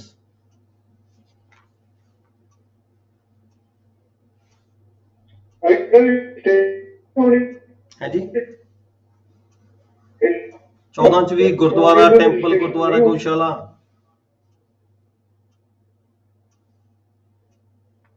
ਕੀ ਕਹਿ ਰਹੇ ਹੋ, ਬੋਲੋ ਦੁਬਾਰਾ। ਇਹਨਾਂ ਦੀ ਰਜਿਸਟ੍ਰੇਸ਼ਨ ਹੋਣੀ ਨਹੀਂ, ਜਿਵੇਂ ਕਿ ਜਿਹੜੀਆਂ ਪ੍ਰਾਪਰਟੀ ਇਹਦੇ ਜਾਂਦੀਆਂ ਨੇ ਕੀ ਨਹੀਂ ਹੋਣੀ ਰਜਿਸਟ੍ਰੇਸ਼ਨ ਦੀ ਆਪਾਂ ਨਹੀਂ ਆਪਾਂ ਇੱਥੇ ਰਜਿਸਟਰੀ ਦੀ ਗੱਲ ਨਹੀਂ ਕਰ ਰਹੇ ਰਾਜਕੁਮਾਰ। ਜਿਹੜਾ ਇਹ ਤੁਹਾਡਾ ਹੋਣਾ ਨਾ, ਜਿਹੜਾ ਰਜਿਸਟ੍ਰੇਸ਼ਨ ਦਾ ਪਾਰਟ ਹੈ ਉਹ ਖਤਮ ਹੋ ਗਿਆ। ਹੁਣ ਆਪਾਂ ਚੱਲ ਪਏ ਇੱਕ ਮਿੰਟ ਪਲੀਜ਼ ਸੁਣੋ ਜਰਾ। ਉਹ ਕਈ ਵਾਰੀ ਕਨਫਿਊਜ਼ਨ ਹੁੰਦੀ ਹੈ ਨਾ, ਅਸੀਂ ਪੜ੍ਹਤਾ ਅਸੀਂ ਉੱਪਰ ਰਜਿਸਟ੍ਰੇਸ਼ਨ ਰਹੇ ਸੀਗੇ, ਹੁਣ ਇੱਕਦਮ ਅੱਗੇ ਚੇਂਜ ਹੋ ਗਿਆ। ਹੁਣ ਸਾਡੇ ਕੋਲ ਜਿਹੜਾ ਐਕਟ ਹੈ ਬੁੱਕ ਚੇਂਜ ਹੋ ਗਈ। ਹੁਣ ਤੁਸੀਂ ਕੱਢ ਲਓ ਲੈਂਡ ਰਿਫਾਰਮਸ ਐਕਟ ਕੱਢੋ ਜੀ 1972,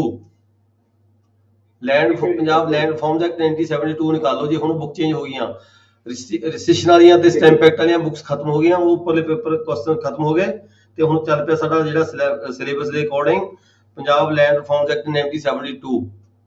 ਠੀਕ ਹੈ, ਪੰਜਾਬ ਲੈਂਡ ਰਿਫਾਰਮਸ ਐਕਟ 1972 ਕਾਹਦਾ ਕੀ ਹੈ, ਇਹਦੇ ਚ ਸੀਲਿੰਗ ਐਕਟ ਹੈ, ਇਹਨੂੰ ਸੀਲਿੰਗ ਕਹਿੰਦੇ ਆ। ਜਦੋਂ 7 ਸਟੈਂਡਰਡ ਏਕੜ ਜਾਂ 7 ਹੈਕਟਰ ਕਿੰਨੇ ਰਕਬੇ ਉੱਪਰ ਸੀਲਿੰਗ ਲੱਗਦੀ ਹੈ। ਪਹਿਲਾਂ 31, ਪਹਿਲਾਂ ਇਹ ਕਿੰਨਾ 30 ਦੇ ਆਸ-ਪਾਸ ਹੁੰਦਾ ਸੀਗਾ ਸਟੈਂਡਰਡ ਏਕੜ ਹੁੰਦਾ ਸੀਗਾ, ਫਿਰ ਹੁਣ 7 ਹੈਕਟਰ ਹੋ ਗਿਆ। ਠੀਕ ਹੈ, ਅੱਗੇ ਚਾਹੀ ਬਰਾਨੀ ਜ਼ਮੀਨ ਕਿਹੜੀ ਕਿੰਨੀ ਕੋਈ ਬੰਦਾ ਰੱਖ ਸਕਦਾ ਹੈਗਾ। ਇਹਦੇ ਚ ਕਿਹਾ ਗਿਆ ਵੀ ਜਿਹੜੇ ਇਹ ਚੈਰੀਟੇਬਲ ਇੰਸਟੀਚਿਊਟ ਹੈਗੇ ਨੇ ਜਾਂ ਕਿਹੜੇ ਜਿਹੜੇ ਲੈਂਡਸ ਹੈਗੀਆਂ ਜਿਹਦੇ ਉੱਪਰ ਸੀਲਿੰਗ ਨਹੀਂ ਲੱਗਦੀ, ਇਹਨਾਂ ਉੱਪਰ ਜ਼ਮੀਨ ਰੱਖਣ ਦੀ ਕੋਈ ਹੱਦ ਨਹੀਂ ਹੁੰਦੀ। ਜ਼ਮੀਨ ਰੱਖਣ ਦੀ ਕੋਈ ਹੱਦ ਨਹੀਂ ਹੁੰਦੀ, ਜਿੰਨੀ ਮਰਜ਼ੀ ਜ਼ਮੀਨ ਰਹੇ ਰੱਖ ਸਕਦੇ ਨੇ। ਸੈਕਸ਼ਨ 1 ਚੀਜ਼ਾਂ ਜਿਹੜੀਆਂ ਜ਼ਮੀਨਾਂ ਕਵਰ ਹੁੰਦੀਆਂ ਨੇ, ਚਾਹੇ ਕੋਈ ਚੈਰੀਟੇਬਲ ਇੰਸਟੀਚਿਊਟ ਹੈ, ਚਾਹੇ ਕੋਈ ਗੁਰਦੁਆਰਾ, ਚਾਹੇ ਕੋਈ ਮੰਦਿਰ ਹੈ, ਚਾਹੇ ਕੋਈ ਗਊਸ਼ਾਲਾ ਹੈਗੀ ਹੈ। ਠੀਕ ਹੈ, ਚਾਹੇ ਕੋਈ ਵਕਫ ਦੀ ਪ੍ਰਾਪਰਟੀ ਹੈ ਜਾਂ ਕੋਈ ਰਿਲੀਜੀਅਸ ਇੰਸਟੀਚਿਊਟ ਕੋਈ ਵੀ ਹੋ ਸਕਦਾ ਹੈ। ਇਹਨਾਂ ਕੋਲ ਸੀਲਿੰਗ ਦੀ ਕੋਈ ਇਹਨਾਂ ਉੱਪਰ ਹੱਦ ਨਹੀਂ ਹੈਗੀ, ਜਿੰਨੀ ਮਰਜ਼ੀ ਜ਼ਮੀਨ ਰੱਖ ਸਕਦੇ ਆ। ਇਹਨਾਂ ਉੱਪਰ ਕੋਈ ਇਹਨਾਂ ਦੀ ਜ਼ਮੀਨ ਕਦੀ ਸਰਪਲਸ ਨਹੀਂ ਨਿਕਲਦੀ ਹੈਗੀ। ਠੀਕ ਹੈ, ਇਹ ਸੈਕਸ਼ਨ 14 ਗਵਰਨਮੈਂਟ ਲੈਂਡ ਵੀ ਆ ਜਾਂਦੀ ਨਾ, ਗਵਰਨਮੈਂਟ ਹੈ ਜੀ। ਲੈਂਡ ਕੋਈ ਗਵਰਨਮੈਂਟ ਲੈਂਡ ਜਿਹੜੀ ਹੈਗੀ ਹਾਂਜੀ ਸਰਕਾਰੀ ਭੂਮੀ, ਹਾਂਜੀ। ਉਸ ਚ ਕੋਈ ਦੇਖੋ ਜਿਹੜਾ ਸੈਕਸ਼ਨ 14 ਹੈ, ਸੈਕਸ਼ਨ 14 ਚ ਕੱਲਾ ਰਿਲੀਜੀਅਸ ਪ੍ਰਾਪਰਟੀਆਂ ਬਾਰੇ ਗੱਲ ਕੀਤੀ ਗਈ ਹੈ। ਠੀਕ ਹੈ, ਪਰ ਕੱਲਾ ਇਹ ਨਹੀਂ ਹੈਗਾ ਵੀ ਅਸੀਂ ਕੱਲੀਆਂ ਰਿਲੀਜੀਅਸ ਪ੍ਰਾਪਰਟੀ ਨੂੰ ਹੀ, ਜੇ ਤੁਹਾਡੇ ਕੋਲੇ ਕੱਲਾ ਆ ਜਾਂਦਾ ਰਿਲੀਜੀਅਸ ਪ੍ਰਾਪਰਟੀ ਦੇ ਸੰਬੰਧ ਵਿੱਚ ਕੁਐਸਚਨ ਆਉਂਦਾ ਤਾਂ ਤੁਸੀਂ ਸੈਕਸ਼ਨ 14 ਡੀਲ ਕਰੋਗੇ। ਪਰ ਜੇ ਤੁਹਾਡੇ ਕੋਲੇ ਓਵਰਆਲ ਆ ਜਾਂਦਾ ਵੀ ਕਿਹੜੀਆਂ ਜ਼ਮੀਨਾਂ ਨੇ ਜਿਹਨਾਂ ਦੇ ਉੱਪਰ ਜਿਹੜੀ ਹੈਗੀ ਹੈ ਸੀਲਿੰਗ ਨਹੀਂ ਲੱਗਦੀ, ਤਾਂ ਤੁਸੀਂ ਸੈਕਸ਼ਨ 21 ਦੇ ਵਿੱਚ ਹੋਰ ਵੀ ਇਸ ਤੋਂ ਇਲਾਵਾ ਬਹੁਤ ਸਾਰੀਆਂ ਪ੍ਰਾਪਰਟੀ ਦੱਸੀਆਂ ਗਈਆਂ ਨੇ ਜਿਹਨਾਂ ਉੱਪਰ ਸੀਲਿੰਗ ਨਹੀਂ ਲੱਗਦੀ। ਇਹ ਸੈਕਸ਼ਨ 14 ਚ ਕੱਲਾ ਰਿਲੀਜੀਅਸ ਪ੍ਰਾਪਰਟੀ ਦੀ ਗੱਲ ਕੀਤੀ ਗਈ ਹੈ। ਸੈਕਸ਼ਨ 27 ਦੇ ਵਿੱਚ ਸਾਰੀਆਂ ਉਹ ਪ੍ਰਾਪਰਟੀਆਂ ਇਨਕਲੂਡਿੰਗ ਰਿਲੀਜੀਅਸ, ਸਟੇਟ ਗਵਰਨਮੈਂਟ ਦੀਆਂ ਜ਼ਮੀਨਾਂ, ਸੈਂਟਰਲ ਗਵਰਨਮੈਂਟ ਦੀਆਂ ਜ਼ਮੀਨਾਂ ਹੈ ਜੀ। ਸੈਂਟਰਲ ਗਵਰਨਮੈਂਟ ਨੇ ਜਾਂ ਸਟੇਟ ਗਵਰਨਮੈਂਟ ਨੇ ਲੀਜ਼ ਤੇ ਲਈ ਹੋਵੇ, ਭੂਦਾਨ ਡਿਪਾਰਟਮੈਂਟ ਦੀ ਕੋਈ ਲੈਂਡ ਹੋਵੇ, ਐਗਰੀਕਲਚਰ ਕੋਆਪਰੇਟਿਵ ਸੁਸਾਇਟੀ ਦੀ ਕੋਈ ਲੈਂਡ ਹੋਵੇ। ਠੀਕ ਹੈ ਜੀ, ਐਜੂਕੇਸ਼ਨ ਇੰਸਟੀਚਿਊਟ ਕੋਈ ਹੋਵੇ, ਸਰਕਾਰੀ ਜਿਵੇਂ ਯੂਨੀਵਰਸਿਟੀਆਂ ਹੁੰਦੀਆਂ ਨੇ, ਕੋਈ ਐਜੂਕੇਸ਼ਨ ਅਦਾਰੇ ਹੁੰਦੇ ਨੇ, ਰਿਸਰਚ ਐਂਡ ਟੈਕਨੋਲੋਜੀ ਦਾ ਕੋਈ ਜਿਹੜਾ ਹੈ ਕਾਲਜ ਹੋਵੇ, ठीक है, ये लैंड ने ਜਿਹੜੀਆਂ ਇਹਨਾਂ ਦੇ ਉੱਪਰ सीलिंग नहीं लगती हैगी। ठीक है जी, इतों ਅਸੀਂ ਡੀਲ ਕਰ ਲਾਂਗੇ। नेक्स्ट चलते हैं जी। ठीक है सर। आगे हैगा describe the measures available to a land owner for the adjustment of a tenant under the provisions of Punjab security and land tenure act 1953। देखो ये ਜਿਹੜਾ ਤੁਹਾਡਾ ਹੁਣ ਐਕਟ ਹੈਗਾ, ਤੁਹਾਡੇ ਕੋਲ ਤਿੰਨ ਐਕਟ ਸੀ ਦੇ ਵਿੱਚ, Punjab land reforms act 1972, Punjab security of land tenure act 1953 ਤੇ ਇੱਕ ਐਕਟ ਤੁਹਾਡੇ ਕੋਲ ਹੋ ਰਿਹਾ ਹੈ 55 ਦਾ।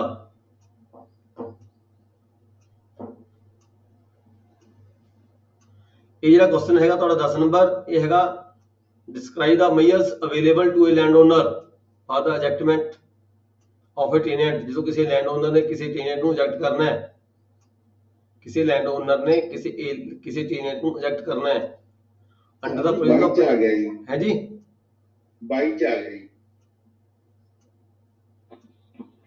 ਸੈਕਸ਼ਨ 9 ਦੇਖੋ ਜਰਾ ਵੀ ਹੈ, ਸਿਕਿਉਰਿਟੀ ਲੈਂਡ ਦੇ ਜਿਹੜਾ ਹੈਗਾ ਨਾ ਜੀ, ਉਹ ਕੋਈ ਸੈਕਸ਼ਨ ਹੈਗਾ ਨਾ ਸੈਕਸ਼ਨ 9 ਦੇਖੋ ਜੀ।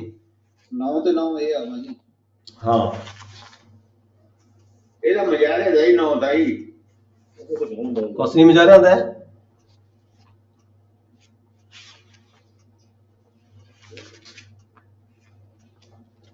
ਯਾਰ 9 क्वेश्चन सर दोबारा दस्सियो, क्वेश्चन दोबारा दस्सियो सर। टेन्योर एक्ट ਦਾ ਸਰ। जी जी, टेन्योर एक्ट का क्वेश्चन है, ये कह रहा है describe the measures available to a land owner.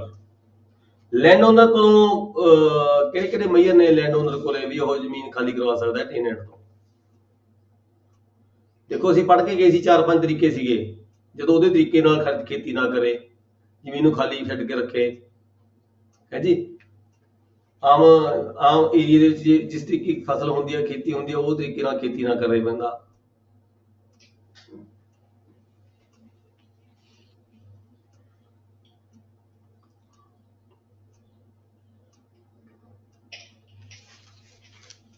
नौ पढ़ो जी की है,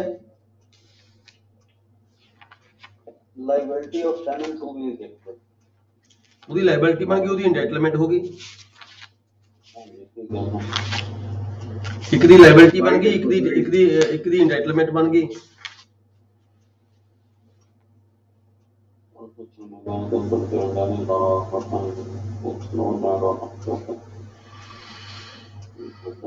ਦੇਖੋ ਇਹਦੀਆਂ ਜੇ ਕੋਈ ਬੰਦਾ ਐਜੈਕਟ ਹੋ ਸਕਦਾ ਤਾਂ ਉਹਦੇ ਬੈਨੀਫਿਟ ਕਿਹਨੂੰ ਮਿਲਦੇ ਨੇ? ਲੈਂਡ ਓਨਰ ਨੂੰ ਮਿਲਦੇ ਨੇ।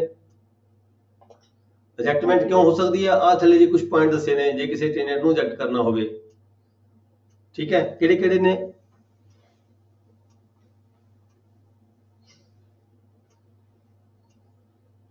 fails to pay the rent regularly, rent ना pay करे, is in arrears of the rent at the commencement of this act, बकाया ਉਹਦੇ ਵੱਲ ਖੜਾ ਹੋਵੇ, fails without the sufficient cause to cultivate the land, ਜ਼ਮੀਨ ਖਾਲੀ ਛੱਡੀ ਰੱਖੇ, ਉਹਨੂੰ ਖੇਤੀ ਨਾ ਕਰੇ। ਜਿੱਥੇ ਇਨ ਕਾਈਂਡ ਦੇ ਵਿੱਚ ਰੈਂਟ ਲੈਣਾ ਹੈ ਮਾਲਕ ਨੇ, ਜੇ ਕਿਰਾਏਦਾਰ ਖੇਤੀ ਕਰੇਗਾ ਹੀ ਨਹੀਂ ਤਾਂ ਮਾਲਕ ਨੂੰ ਕਿਰਾਇਆ ਕੀ ਮਿਲੇਗਾ? ਕੁਝ ਨਹੀਂ ਮਿਲੇਗਾ। ਇਸ ਕਰਕੇ ਉਹਦੇ ਕੋਲ ਇੱਕ ਪ੍ਰੀਜ਼ਨ ਹੈਗੀ ਹੈ ਵੀ ਉਸ ਨੂੰ ਨੋਟਿਸ ਦੇ ਕੇ ਮਤਲਬ ਕਿ ਐਜੈਕਟਮੈਂਟ ਕਰਵਾਈ ਜਾ ਸਕਦੀ ਹੈ, ਜਾਂ ਫਿਰ ਸਬਲੇਟ ਕਰ ਦੇਵੇ ਕਿ ਟੈਨੈਂਸੀ ਨੂੰ, ਜਿਹੜੀ ਕਿ ਨਾ ਕੀਤੀ ਜਾ ਸਕਦੀ ਹੋਵੇ। ਸੈਕਸ਼ਨ 9 ਲਿਖੋਗੇ ਜੀ, ਥੋੜਾ ਜਿਹਾ ਫਰਕ ਹੈ ਸਮਝਣ ਦੇ ਵਿੱਚ। ਠੀਕ ਹੈ, ਇੱਥੇ ਲੈਂਡ ਓਨਰ ਦੀ ਗੱਲ ਕੀਤੀ ਗਈ ਹੈ। ਇਹ ਜਿਹੜਾ ਸੈਕਸ਼ਨ ਹੈ 9, ਇਹਦੇ ਵਿੱਚ ਲਿਖਿਆ ਹੋਇਆ ਹੈ ਟੇਨੈਂਟ ਨੂੰ ਕਿਹੜੇ ਕਿਹੜੇ ਕਾਰਨਾਂ ਤੇ ਅਸੀਂ ਐਜੈਕਟ ਕਰ ਸਕਦੇ ਹਾਂ, ਲਾਇਬਿਲਿਟੀਜ਼ ਕੀ ਨੇ ਟੇਨੈਂਟ ਦੀਆਂ, ਐਜੈਕਟਮੈਂਟ ਦੀਆਂ। ਠੀਕ ਹੈ, ਜੇ ਇਹ ਟੇਨੈਂਟ ਦੀਆਂ ਲਾਇਬਿਲਿਟੀ ਨੇ ਤਾਂ ਫਿਰ ਇਹ ਗਰਾਊਂਡਾਂ ਕਾਹਦੇ ਵਾਸਤੇ ਨੇ? ਇਹ ਲੈਂਡ ਓਨਰ ਲਈ ਗਰਾਊਂਡ ਨੇ, ਖਾਲੀ ਕਰਾਉਣ ਦੇ ਲਈ, ਮਾਲਕ ਤੋਂ ਉਹਦੇ ਕੋਲ ਕਿਰਾਏਦਾਰ ਕੋਲੋਂ ਆਪਣੀ ਜ਼ਮੀਨ ਖਾਲੀ ਕਰਨ ਵਾਸਤੇ ਇਹ ਗਰਾਊਂਡਸ ਬਣ ਗਈਆਂ ਮਾਲਕ ਵਾਸਤੇ, ਉਹਦੀਆਂ ਬਣ ਗਈਆਂ ਜ਼ਿੰਮੇਵਾਰੀਆਂ।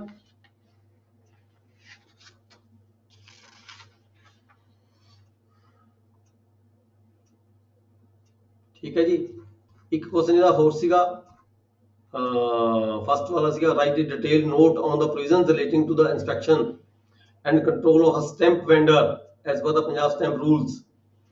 stamp vendor ਦੀ ਜਿਹੜੀ ਇੰਸਪੈਕਸ਼ਨ ਹੁੰਦੀ ਹੈ, ਫਸਟ ਵਾਲਾ ਕੁਐਸਚਨ ਸੀਗਾ,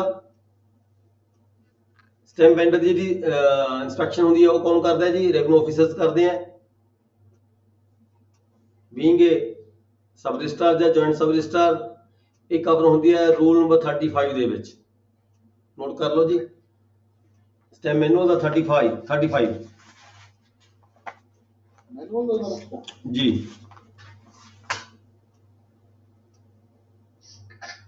ਲੱਗਦਾ ਜੀ Punjab stamp rules 1934 rule number 35 inspection of the vendors.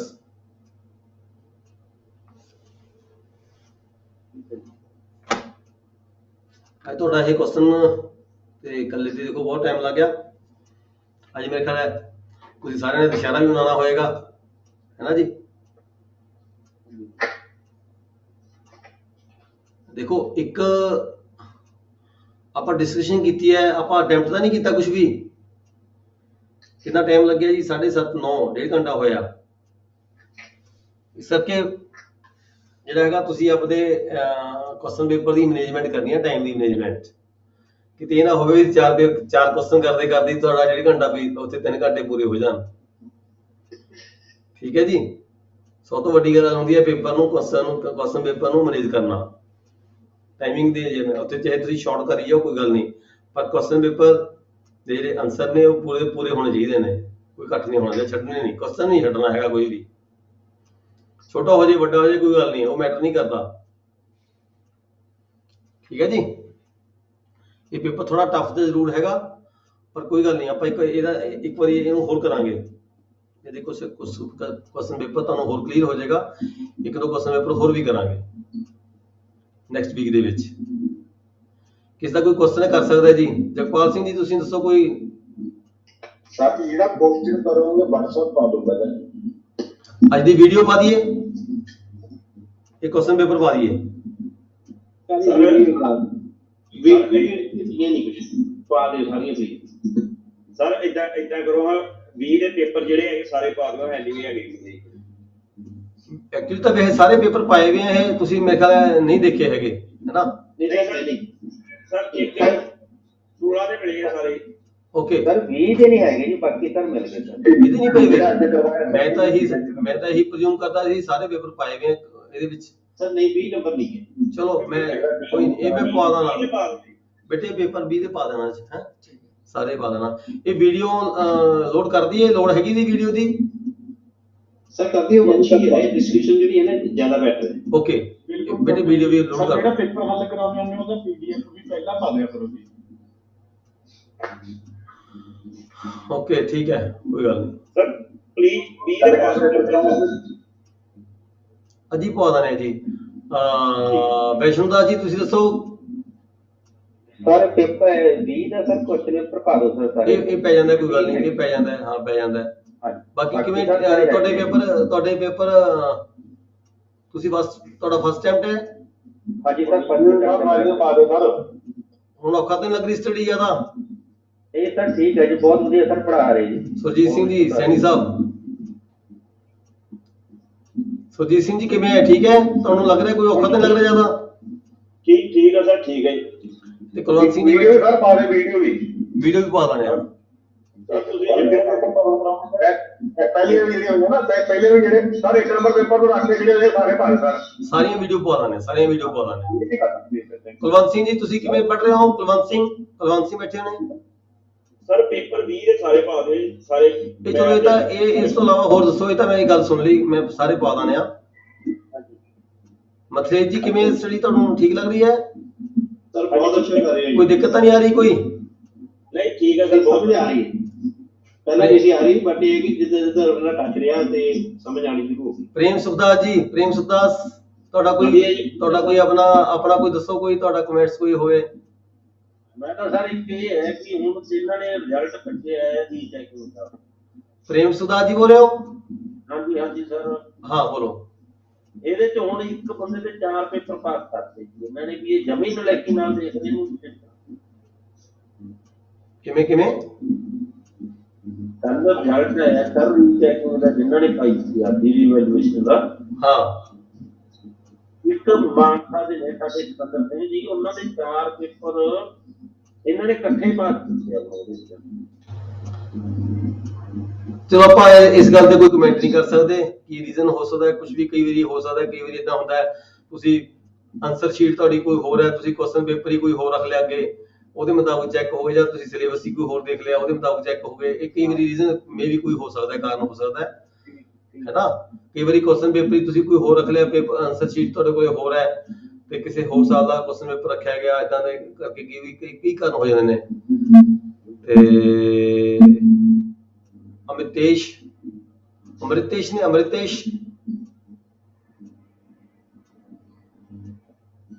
ਜੀ ਤੁਹਾਡੀ ਕਿਵੇਂ ਚੱਲ ਰਹੀ ਹੈ ਸਟੱਡੀ? ਠੀਕ ਚੱਲ ਰਹੀ ਹੈ ਨਿਕਲੇਸ਼ ਜੀ। ਹਾਂਜੀ ਅਮ੍ਰਿਤੇਸ਼ ਰੋਪੜ ਡਿਸਟ੍ਰਿਕਟ ਤੋਂ। ਅੱਛਾ ਜੀ ਜੀ। ਤੇ ਭਗਵਾਨ ਦਾਸ ਬੈਠੇ ਹੋ? ਭਗਵਾਨ ਦਾਸ ਸੰਗਰੂਰ ਤੋਂ? ਸਰ ਅੱਛਾ ਸਮਝ ਆ ਰਿਹਾ ਹੈ। ਭਗਵਾਨ ਦਾਸ ਪਹਿਲਾਂ ਨਹੀਂ ਸੀ ਸਮਝ ਆ ਰਿਹਾ। ਭਗਵਾਨ ਦਾਸ ਸੰਗਰੂਰ ਤੋਂ ਬੈਠੇ ਨੇ, ਕਲਾਸ ਅਟੈਂਡ ਕਰ ਰਹੇ ਕਿ ਨਹੀਂ? ਨਹੀਂ। ਰਾਜਕੁਮਾਰ ਕਿਵੇਂ ਹੋ? ਪਟਿਆਲੇ ਤੋਂ? ਕੋਈ ਦਿੱਕਤ ਤਾਂ ਨਹੀਂ ਆ ਰਹੀ? ਕੋਈ ਦਿੱਕਤ? ਓਕੇ ਫਸਟ ਅਟੈਂਪਟ ਹੈ ਤੁਸੀਂ, ਫਸਟ ਅਟੈਂਪਟ ਤੇ ਚਲੋ ਬਹੁਤ ਵਧੀਆ ਕਰ ਰਹੇ ਹੋ। ਤੇ ਕਰਨੈਲ ਸਿੰਘ ਪਟਿਆਲੇ ਤੋਂ, ਕਰਨੈਲ ਸਿੰਘ। ਚਲੋ ਨਵਦੀਪ ਜੀ ਬੈਠੇ, ਇਹ ਕਿਹੜਾ ਡਿਸਟ੍ਰਿਕਟ ਹੈ ਨਵਦੀਪ ਜੀ ਤੁਹਾਡਾ? ਬਠਿੰਡਾ। ਫਸਟ ਅਟੈਂਪਟ ਹੈ ਤੁਹਾਡਾ ਜੀ ਨਵਦੀਪ? ਤੁਹਾਡਾ ਫਸਟ ਅਟੈਂਪਟ ਹੈ? ਓਕੇ। ਜ਼ਿਆਦਾ ਟਫ ਤਾਂ ਨਹੀਂ ਲੱਗ ਰਿਹਾ ਹੁਣ ਤੁਹਾਨੂੰ? ਇੱਕ ਵਾਰੀ ਪੇਪਰ ਅਟੈਂਪਟ ਕਰੋਗੇ, ਕਾਫੀ ਪੇਪਰ ਨਿਕਲਣਗੇ, ਬਾਕੀ ਜਿਹੜਾ ਕੋਈ ਰਹੇਗਾ ਫਿਰ ਦੇਖ ਲਾਂਗੇ, ਕੋਈ ਗੱਲ ਨਹੀਂ, ਹੈ ਨਾ। ਸੁਰਜੀਤ ਸਿੰਘ ਤਾਂ ਮੈਨੂੰ ਬਹੁਤ ਫੋਨ ਆਉਂਦੇ ਰਹਿੰਦੇ ਨੇ, ਸੈਣੀ ਸਾਹਿਬ। Thank you sir, thank you. ਮੈਨੂੰ ਕੋਈ ਗੱਲ ਨਹੀਂ, ਜਦੋਂ ਮਰਜ਼ੀ ਕਿਸੇ ਨੂੰ ਕੋਈ ਦਿੱਕਤ ਆਉਂਦੀ ਹੈ ਫੋਨ ਕਰ ਸਕਦਾ, ਕੋਈ ਪ੍ਰੋਬਲਮ ਨਹੀਂ ਹੈ, ਠੀਕ ਹੈ। ਹਾਂ ਸਰ ਮੇਰਾ ਫੋਨ ਕਰ ਗਿਆ ਸੀ ਭਗਵਾਨ ਦਾਸ। ਹਾਂਜੀ ਮੇਰਾ ਫੋਨ ਕਰ ਗਿਆ। ਓਕੇ ਕਿਵੇਂ ਤੁਹਾਡਾ ਵੀ ਫਸਟ ਅਟੈਂਪਟ ਹੈ? ਨਵੇਂ ਰੀਸੈਂਟਲੀ ਪ੍ਰਮੋਸ਼ਨ ਹੋਈ ਵੀ ਹੈ? ਮੈਂ ਕਾਫੀ ਗੱਲ ਤੇ ਜੀ ਸੋਝੇਗਾ ਜੀ। ਤੁਹਾਡੇ ਸੰਗਰੂਰ ਦੇ ਭਗਵਾਨ ਦਾਸ ਹੋਰ ਵੀ ਪੜ ਰਿਹਾ ਮੁੰਡਾ ਕੁਛ? ਸੰਗਰੂਰ ਦੇ ਜਸਵਿੰਦਰ। ਇਹ ਭਗਵਾਨ ਦਾਸ ਜੀ ਮੇਰੇ ਕਜ਼ਨ ਨੇ ਜੀ, ਕਜ਼ਨ ਦੇ ਬੇਟੇ ਹੈ ਭਗਵਾਨ ਦਾਸ, ਸਾਡੇ ਫੈਮਿਲੀ ਚੋਂ ਨੇ। ਅਸੀਂ ਇੱਕੋ ਪਰਿਵਾਰ ਦੇ ਹੈਗੇ ਆ। ਹਾਂ ਬਹੁਤ ਵਧੀਆ ਪੜਾਇਆ ਹੋਇਆ ਸੀ। ਸਰ ਰਿਵੈਲੂਏਸ਼ਨ ਦਾ ਰਿਜ਼ਲਟ ਆ ਗਿਆ ਜੀ ਬਲ? ਹੈ ਜੀ। ਕਿੰਨੇ ਨੇ ਰਿਵੈਲੂਏਸ਼ਨ ਪਾਈ ਸੀ? ਮੈਨੂੰ ਉਹਦੇ ਬਾਰੇ ਨਹੀਂ ਜਾਣਕਾਰੀ ਕੋਈ, ਮੈਂ ਨਹੀਂ ਕਿਤੇ ਮੈਂ ਇੰਟਰਸਟ ਨਹੀਂ ਹੁੰਦਾ ਮੈਂ। ਉਹ ਬਾਅਦ ਇਹਦੇ ਤੇ ਪੈਸੇ ਦਾ, ਕਿਉਂਕਿ ਮੈਂ ਆਪਦੇ ਕੰਮ ਨਾਲ ਟੱਚ ਰਹਿਣਾ ਕਿ ਮੇਰੀ ਵੈਲਿਊਏਸ਼ਨ ਕੀ ਹੋ ਰਿਹਾ ਕੀ ਨਹੀਂ ਹੋ ਰਿਹਾ, ਮੇਰਾ ਉਧਰ ਕੋਈ ਧਿਆਨ ਨਹੀਂ ਹੁੰਦਾ, ਹੈ ਨਾ। ਠੀਕ ਹੈ ਜੀ। ਹੋਰ ਕਿਸੇ ਦਾ ਕੋਈ ਕੁਐਸਚਨ? ਕੱਲ ਕਿਹੜਾ ਪੇਪਰ ਕਵਰ ਕਰਾਂਗੇ ਸਰ? ਕੱਲ 5 ਨੰਬਰ ਪੜਾਂਗੇ ਜੀ। ਠੀਕ ਹੈ ਸਰ। 5 ਨੰਬਰ ਪੇਪਰ ਦੇ ਲਈ ਮੈਂ ਤੁਹਾਨੂੰ ਗਾਈਡ ਕਰਾਂਗਾ ਕਿ ਤੁਸੀਂ ਪੰਜਾਬੀ ਨੂੰ ਵੀ ਨਾ ਲਿਖਿਓ, ਠੀਕ ਹੈ। ਕਿਉਂਕਿ ਜਿਹੜੇ ਪੇਪਰ 5 ਨੰਬਰ ਤੇ 6 ਨੰਬਰ ਨੇ, ਇਹ ਜਾਂਦੇ ਆ ਸਾਡੇ ਜੁਡੀਸ਼ੀਅਲ ਆਫੀਸਰਸ ਕੋਲ ਜਾਂਦੇ ਨੇ, ਉਧਰ ਹੀ ਸੈੱਟ ਹੁੰਦੇ ਆ, ਉਧਰ ਹੀ ਇਹ ਚੈੱਕ ਹੁੰਦੇ ਆ। ਤੇ ਪੰਜਾਬੀ ਕਈਆਂ ਨੂੰ ਤਾਂ ਸਮਝ ਵੀ ਨਹੀਂ ਆਉਂਦੀ, ਠੀਕ ਹੈ। ਤੇ ਨਹੀਂ ਰੈਲੀਵੈਂਟ ਬਣਦੀ ਪੰਜਾਬੀ ਚ, ਸਾਡਾ ਜਿਹੜਾ ਆਨਸਰ ਦਿੱਤਾ ਜਾਣਾ, ਸਾਡੀ ਲੈਂਗੁਏਜ ਹੀ ਬਦਲ ਜਾਂਦੀ ਹੈ, ਕੁਝ ਹੋਰ ਹੀ ਕਹਿਣਾ ਹੁੰਦੇ ਆ, ਲਾਅ ਕੁਝ ਹੋਰ ਕਹਿੰਦਾ ਹੁੰਦਾ ਹੈ, ਤੇ ਪੰਜਾਬੀ ਦੀ ਬੁੱਕਸ ਪੜ੍ਹ ਕੇ ਅਸੀਂ ਕੁਝ ਹੋਰ ਸਮਝ ਜਾਂਦੇ ਆ, ਨਹੀਂ ਪਤਾ ਲੱਗਦਾ ਪ੍ਰੋਪਰ। ਤੇ ਕੋਸ਼ਿਸ਼ ਕਰੋ ਵੀ ਇਹ ਜਿਹੜਾ ਪੇਪਰ ਨੰਬਰ 5 ਹੈ ਤੇ ਪੇਪਰ ਨੰਬਰ 6 ਹੈ ਜਨਰਲ, ਇਹਨੂੰ ਤੁਸੀਂ ਇੰਗਲਿਸ਼ ਚ ਹੀ ਅਟੈਂਪਟ ਕਰਨਾ ਹੈ, ਠੀਕ ਹੈ ਜੀ। ਹਾਂ ਕੁਐਸਚਨ ਪੇਪਰ ਹੀ ਕਰਾਵਾਂਗੇ ਜੀ ਆਪਾਂ। ਦੇਖੋ ਸਿਲੇਬਸ ਮੈਂ ਪੂਰੇ ਐਫਰਟਸ ਦੇ ਨਾਲ ਪੇਪਰ ਸਿਲੇਬਸ ਸਾਰਾ ਆਪਣਾ ਕਵਰ ਹੋ ਚੁੱਕਿਆ। ਇਸ ਤੋਂ ਪਹਿਲਾਂ ਮੈਨੂੰ ਇਦਾਂ ਸੀ ਪੇਪਰ ਤੁਹਾਡੇ ਪਿੱਛੇ ਸਟਾਰਟ ਹੋਣੇ ਸੀਗੇ, ਇਸ ਕਰਕੇ ਥੋੜਾ ਜਿਹਾ ਫਾਸਟ ਸਪੀਡ। ਪੇਪਰ ਬਾਅਦ ਪਹਿਲਾਂ ਅਸੀਂ ਲੱਭਣਾ ਤੇ ਦੇਖ ਲਾਂਗੇ। ਹਾਂ ਕੋਈ ਨਹੀਂ, ਪਵਾ ਦਾਂਗੇ ਅੱਜ, ਠੀਕ ਹੈ ਜੀ। ਹਾਂ ਪਵਾ ਦਾਂਗੇ ਜੀ। ਹਾਂਜੀ ਕਲਾਸ ਖਤਮ ਕਰਨ ਲੱਗਿਆ, ਕਿਸੇ ਦਾ ਕੋਈ ਕੁਐਸਚਨ ਕਰ ਸਕਦਾ ਹੈ ਜੀ। Okay, class is over. Thank you very much. ਕੱਲਾ ਸਾਹਿਬ ਜੀ ਕੱਲਾ ਜੀ ਸਮਝ ਗਿਆ।